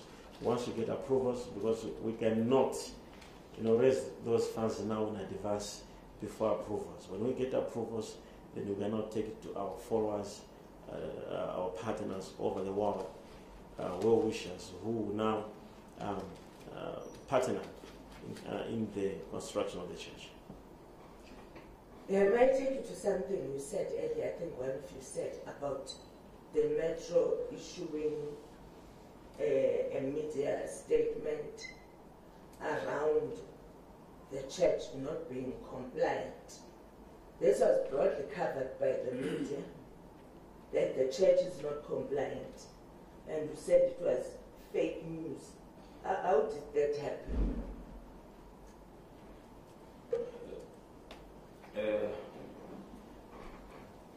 We should tell more as to how did it happen, but I believe the city of Sane will furnish us with good conclusive answers to that effect. All we know from on our side, we had we at liberty to meet with the people who came to inspect the church. This is referring to emergency services, Sane emergency services, whom we inquired from them as to did they have any knowledge of this paper which is flying around all over through the media, and they did not even blink to deny knowledge of such. We even went to the director of City of Sane confirmed that they are not part of that, and they've also noticed that it was issued at the bottom. It indicates that it was issued from the office of the mayor, so Mr. Mango. They said they've noticed that, but they are not part of that. They have their own certificate, which they issued as per what transpired on the day they went for inspection, which also they said it's only one thing, which was a fire extinguisher expiry date. According to them, this is the report which is supposed to be circulating if they had leaked it. But they haven't leaked it, they kept it on themselves. But this is the official report. They're saying that it's what they need to communicate to us. Nothing of taking us to court or nothing of giving us 30 days that we did not comply with, not in compliance. So they've since distanced themselves from such. So we yet to take it up with the city of Tswane, to be specific, perhaps the office of the mayor himself, to find out what exactly transpired, who issued such statement, and why. Because it amounts to reputational damage to ECG, the church. So it's a step that we still intend to take, because these are the discoveries of last week Thursday. Okay, let me stay with that a little bit, because I think where we're coming from is about protecting and promoting the rights of religious communities. In this sense, I remember a lot of broadcast television, etc., covered the story of the church being non-compliant. And they were saying this is from the mayor's office or somebody there. So when you met with them, did they say they know nothing about this thing that the whole country knows now, that your church is non-compliant and you've got 30 days to make sure that you comply? Did they say, I'm sure they were also at home and they saw TV, radio talking about this thing. Did they tell you what their intentions are in terms of correcting the perception? As I indicated, that these are the developments which happened. Allow me to say 2 business days ago, which is Thursday. The director of compliance, Gazelle, the director of the city of Tswane, the same offices where we have the mayor sitting, he has since confirmed that he'll take it up with them. We, like I indicated, we also still need to take it up with them. As for now, we cannot foretell the measures that they intend to take. We're waiting for them to come back to us. We're just happy and pleased to say that we're talking to the office which is supposed to issue us with such court if we were to be taken up to court. If there's no any other office, they also confirm that there's no any other office empowered to issue us with such notices except themselves. Okay, we'll take it up with the city, because I think there should have been a media statement by now correcting whatever, because I don't think even the media here wants to run with fake news at any given stage. So fortunately they'll be coming tomorrow, and we're going to deal with that part. Yes, Prof. As part of a broader understanding of the church and its work, and trying to capitalize on the information regarding the issues of salvation and prosperity, I want to ask a question which I think the Prophet would gladly answer.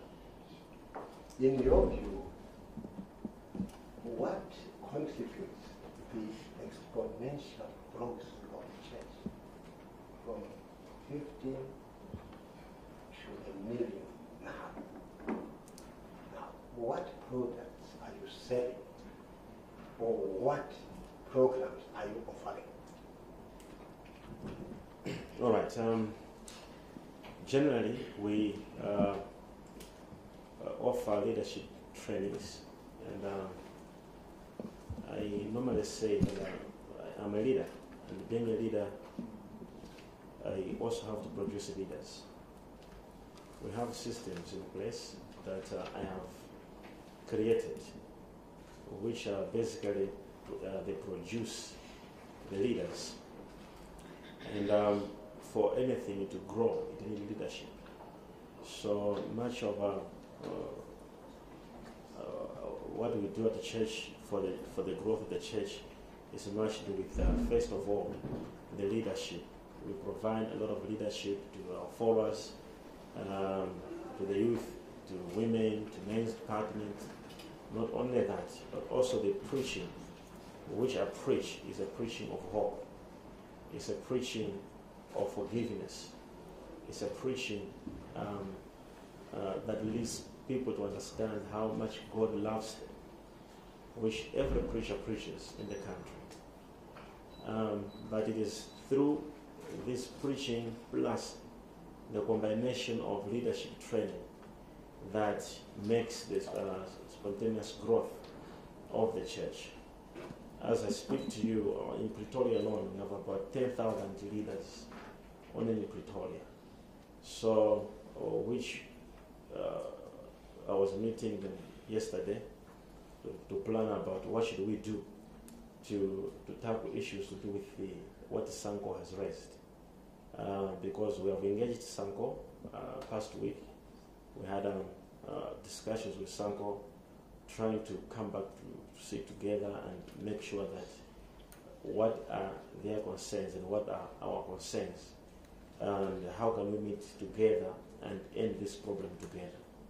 So we had a meeting yesterday, and as I said, we have about 10,000 leaders in Pretoria alone. So the system of leadership which we use in the church, it is what has led into the growth of the ministry. As one of my media persons said, that the church which we are dealing here is not a foreigner church.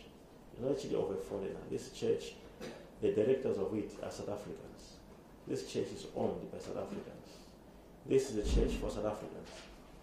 And noting that I'm also a permanent resident of South Africa. So would say that the growth of the church has much grown that because of the combination of leadership as well as teachings, which we teach in the church, of hope and faith. Okay, just to hook up on that, your growth has been unusual. I think as a church you are also aware that when you grow so fast in such a short period of time, it's not a normal thing. That's why we need the sample. Do you do TV adverts or radio adverts? Do you have a program on television? Not that I know. We don't have TV adverts, but we have our own television, which is called a prophetic channel, which normally broadcast live programs which we do. There are special events which we announce. We announce about this big event, we have that event. More like, for example, the crossover night that we announce, but we don't announce on any other TV platform apart from prophetic channel, our own platform. But normally we don't. We don't announce our programs. You know what I'm struggling with in my head is you had 200 people, then you had 500 people. You don't have adverts. How do you grow the church? Because I think even other prophets would want to know what is this magic here. And people are supposed to protect and promote, to see, we're trying to promote here. What is this thing and how do people then know? Because for them to go into your prophetic channel, they should know something that directs them to the prophetic channel. How does this thing work from your perspective? I would say that I think I have mentioned I am a leader, and I am a person who raises leaders. The system that we have put in our church is that even this way of mine, he can preach to you. You know,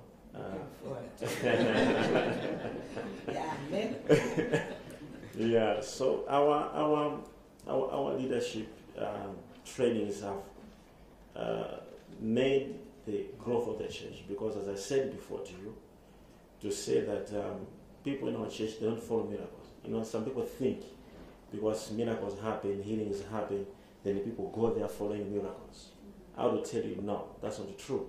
Like yesterday, as I said, I had a meeting of over 10,000 leaders who actually drove to Rustenburg just to sit it down and plan and strategize, not looking for prayer. So that shows you that the level of learning in terms of the things of God and the kingdom of God that we have imparted in them, it is what makes them, to love the church, to love the ministry. So it's all about making the people understand, because most of the people who we reach out to are the people who are not church goers. There are people who go to church and those who they don't even go to church. And our main target on evangelism, we target those people who are church dropouts, who don't go to church, some have never even been in church. So we take them and make them know the importance of the church, and their role to the community. So that's why I've got leadership trainings over the whole country, where we are training them and teaching them. Not only that, but we also train them part of spiritual things. We also train them like the Monday program, which I train them in terms of business to be self-reliable, not only depending on faith. I understand that people who say, no, I can just be in my house and they believe in miracles, then money will come on the table. We have a program which we actually train our members not to be that type of people, but to be people who can be business people, entrepreneurs. So, in a nutshell, I'm an entrepreneur who trains my people, who trains my followers, entrepreneurship. And these are the things which most of these people don't find them elsewhere. So they grow up and they also become entrepreneurs. And then they inspire others. And then those others also inspire in the church, they inspire others. So that's how the network has been. I'm interested in a church dropout. I'm afraid, where do you identify a church dropout, seeing that I haven't been to church for 3 weeks now? I'm beginning to panic that I'm now a church dropout. Yeah, I think we're also inviting you for Sunday service.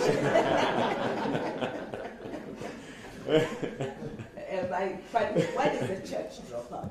No, all right. I think when we say church dropout, these are people who, I can give you examples in my church. Some are even in this room who never went, some of them, to church in 10 years, 11 years, 12 years, and some were actually just, out there somewhere into robbery, somewhere into what. So our main focus is we reach out to such people. And some is because they haven't been shown love and they feel not loved by anyone else. So we reach out to such a community, such a person, a South African, who has lost hope. Our leaders find that person and begin to tell the person that God loves you. And we have cases where a person will be like, I don't think God loves me. That's why I left the church. So we reach out to them. We do counseling. We've got a tribe in the church that does counseling. So people actually come to church to have counseling. So those are the things which actually have also made the church to grow, because we have got so many people out there who needs counseling, who needs to be, to grow. Some of them, they just need to be comforted. Some of them pass through depression and all that. So we've got the people in the church who provide spiritual counseling to the people who come from anywhere who are looking for such. Do you have any women pastors or whatever in your church? The first woman pastor is actually sitting next to me. Oh. She's also a pastor. But we have also a lot of women pastors in the church who are pastoring in different departments and also churches.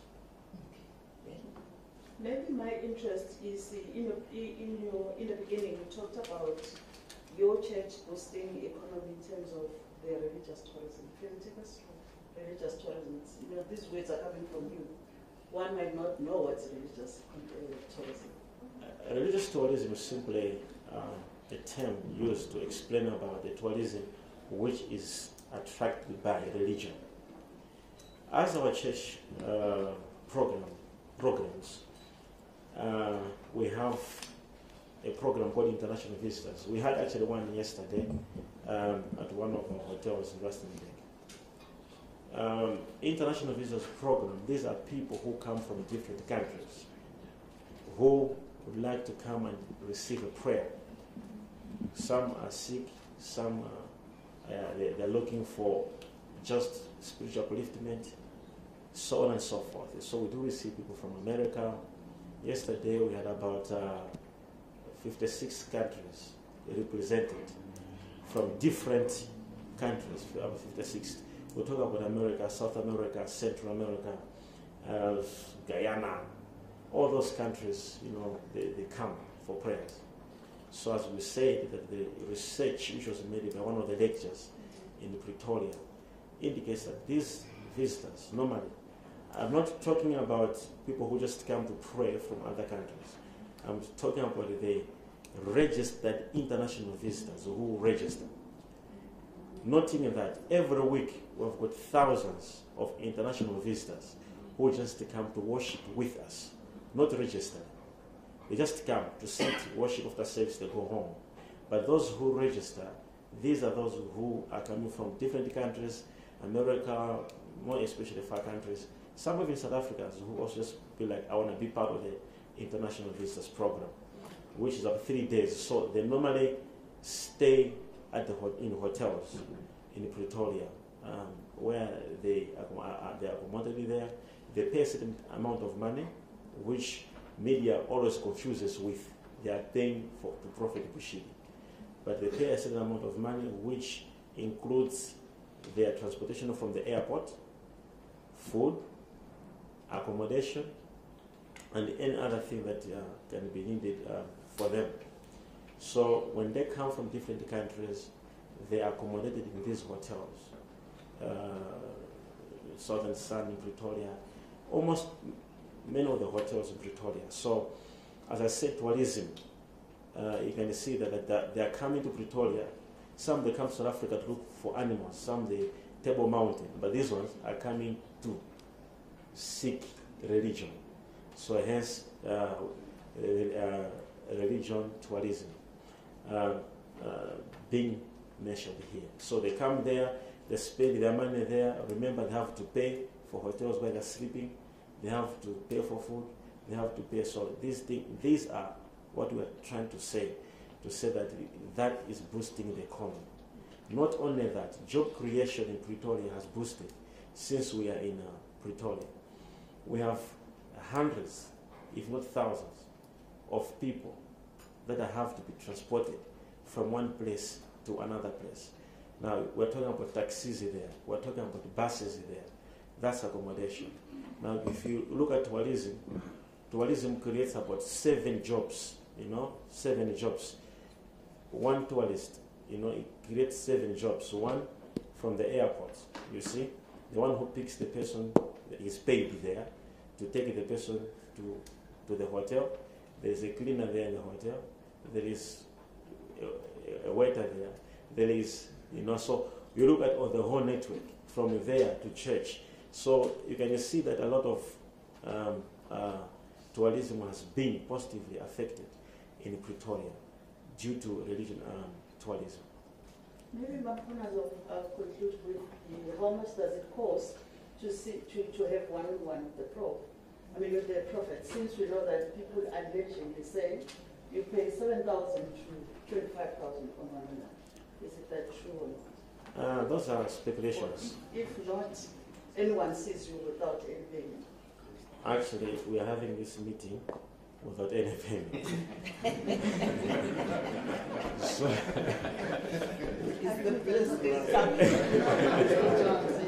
yeah, so actually, as I said in my presentation, to say you can actually sneak one day just to go there and see.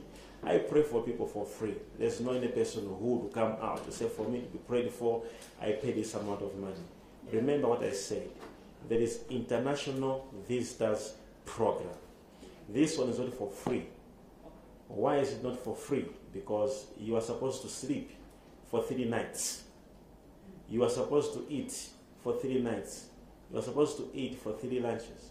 You are supposed to have breakfast. You are supposed to be transported. So that's where these costs are coming from. Thank you. Okay. You want to follow up on that? Yeah, I want to follow. The things I want to go into is about directorship and ownership.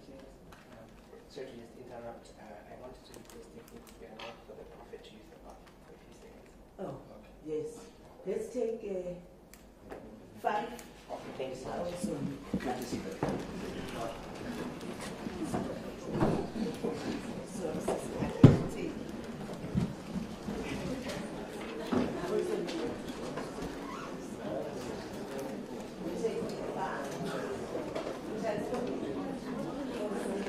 Hello. Yes.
Try and lower it before Father faints. was freezing.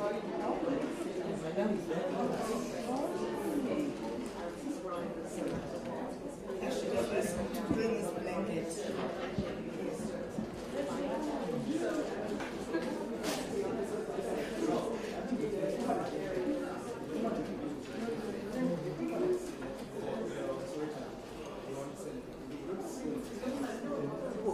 Yeah, we are happy.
benefit it accrues to South Africa. Now, I want to ask you the question. Are you a prophet who is an entrepreneur, who uses the entrepreneur attributes, skills, and competencies to advance the word of God? Or when you speak about winning the souls, are you trying to say the only thing we do in an impoverished country such as South Africa, where South Africans, majority of them, are not participating in the economy, in terms of ownership of the economy, control of the economy, management of the economy, the only thing you do is to win our souls? I thank you so much. As I said, our ministry has got two programs. One, a program where we reach out to souls, people to come to Christ. When they come to Christ, the second thing is to empower them. Baloi here is one of the testimonies that have empowered him. He has a lot of fame now where he is. These are such type of the things I'm talking about, to say we don't just preach to the people. When they come to Christ, we now begin to grow them spiritually. Not only that, because we know people get confused in prophetic ministries. When they see miracles, they think now they can go home and sit down and not contribute to the community. This is why there's a special program on Monday where people come and learn godly principles of entrepreneurship and how they can affect their communities. Okay. There was something I think Valerie said about the 3rd of February starting the church. Was that the plan from last year, or did you want to start earlier? And if you had wanted to start earlier, what stopped you from doing that? Or is this part of the plan, the 3rd of February? All right, let me answer from what I said, that our plan was to have 2 weeks of recess where we have normally a break. However, it has increased with a week due to the money process which we had dedicated towards the deceased. Right now we have one Sunday which we were supposed to do yesterday, but we used the last Sunday for training our leaders to say now we are going back to church. So yesterday we were busy doing the leadership training and making sure that everything is put in place. So the job approval which we have is for this coming Sunday. Okay. So everything has gone according to plan. Nothing has disturbed your previous plans. All right.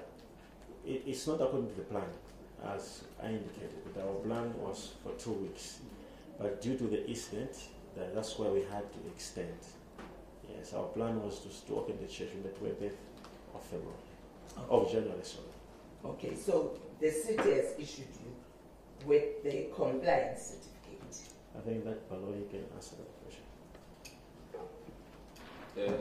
The issue has issued us with a categorization, allow me to call it certificate, in which after we submit our plan, compliance plan, thereafter they've issued us with the compliance certificate.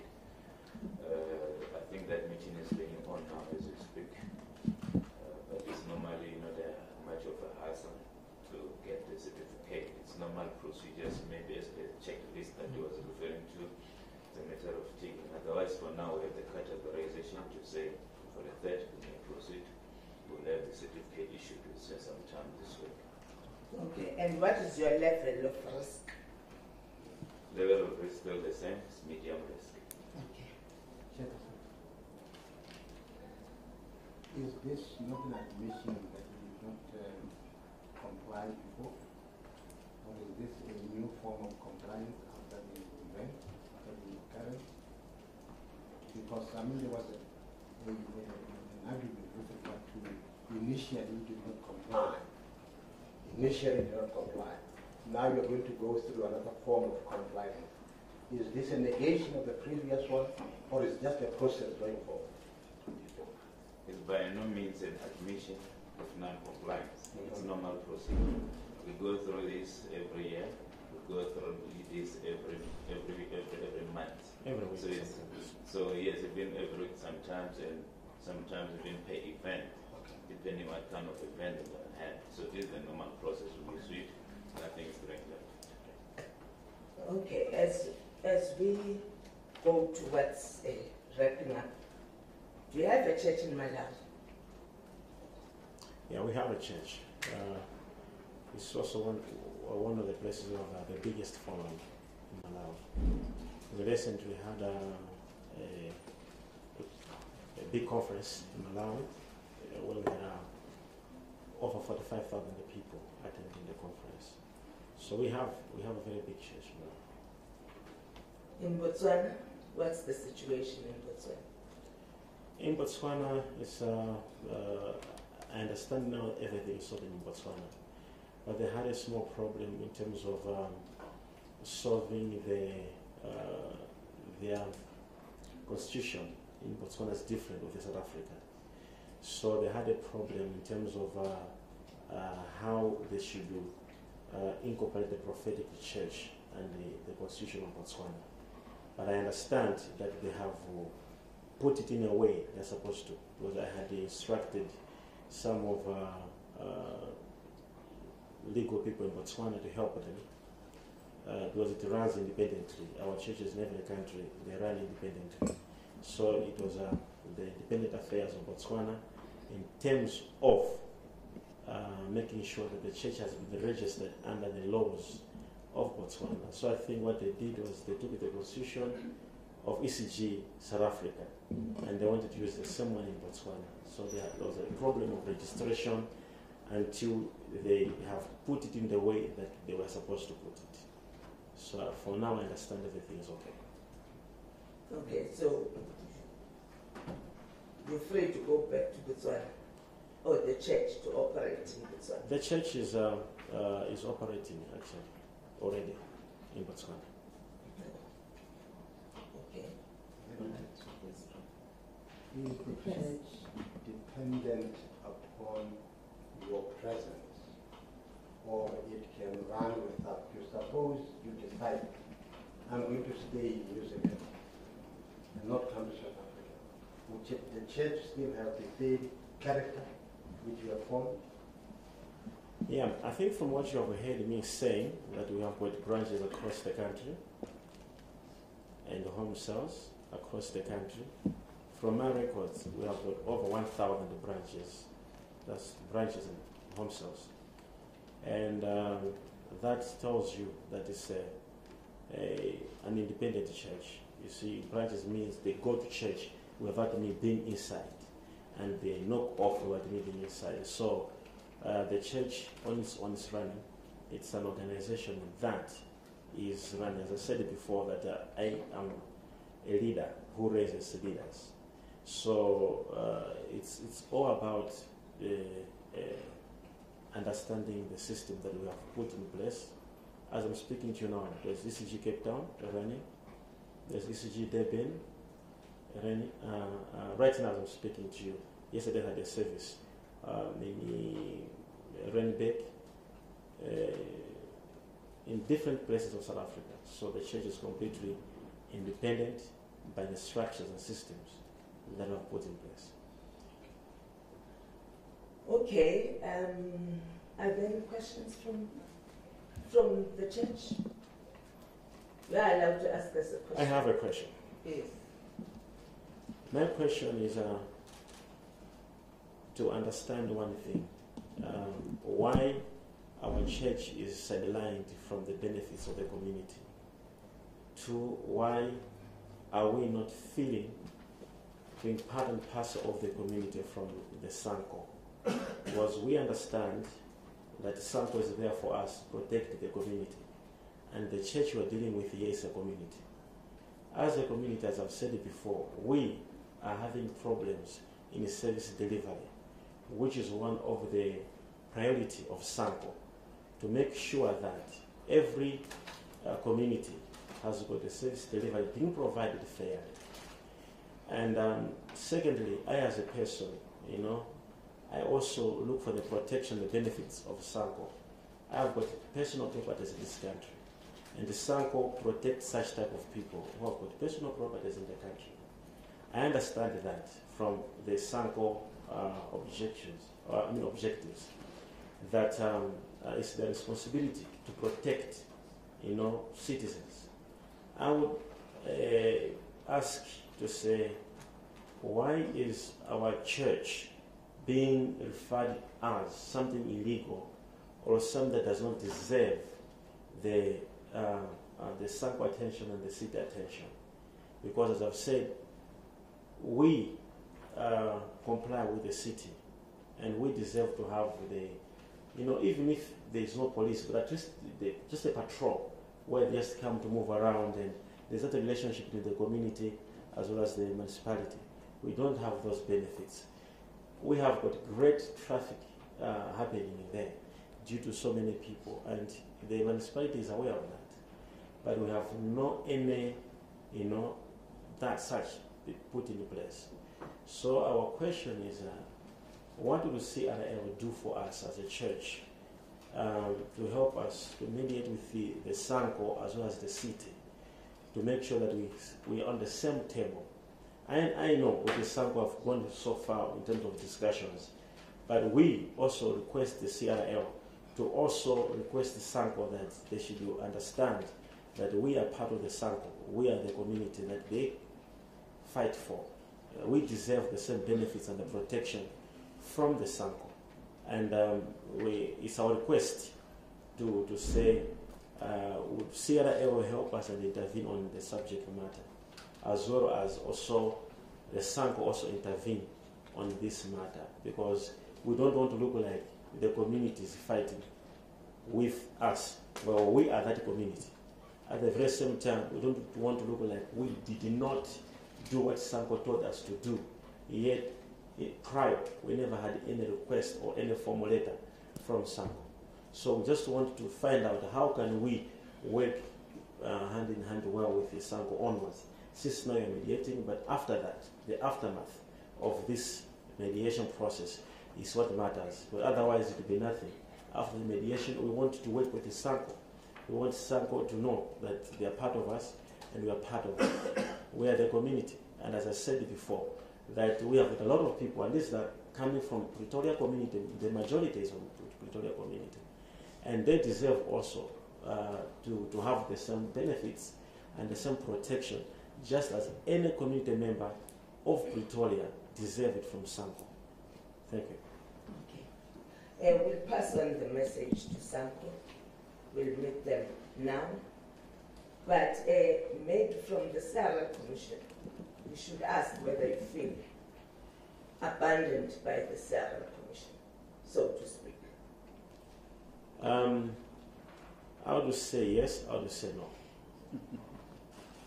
But the yes is in a small percentage, and the no is in a high percentage.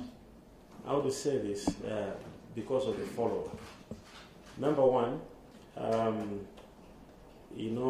this matter, much of the times when we're called by the CRL is only when there's a problem.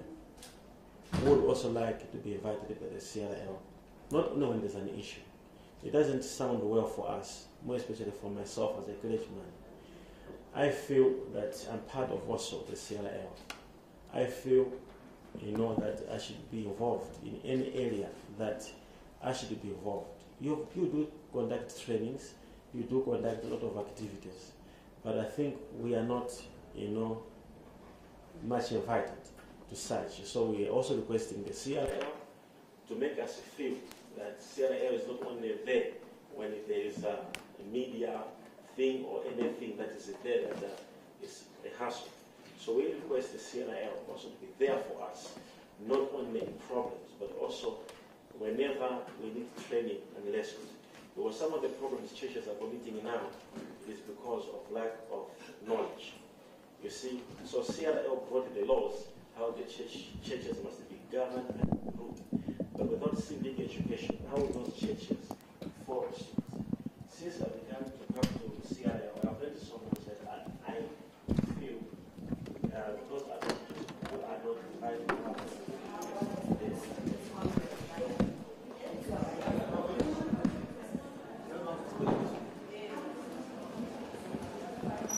almost there. Just a second. Yellow. Can you see our picture? Can you see our picture? So, yes. Output 5. Output 5.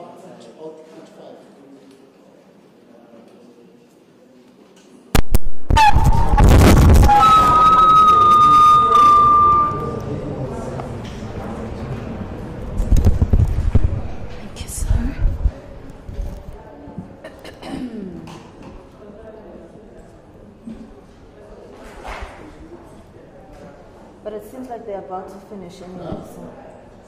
It seems like they're about to finish. Hello? Sorry? Yes.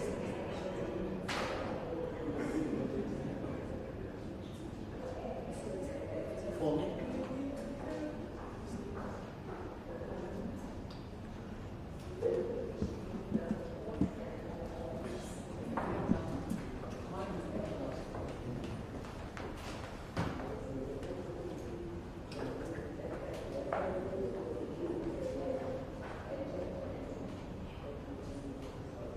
You said 5 plus 1, eh? Yeah. 5 to 1. 5 past. You said past. Yes. It was. But who's that? Gadabo had said to me, so e-direct said 5 past. Let's run away for them. Huh? Let's wait for them. Yeah, let's run away.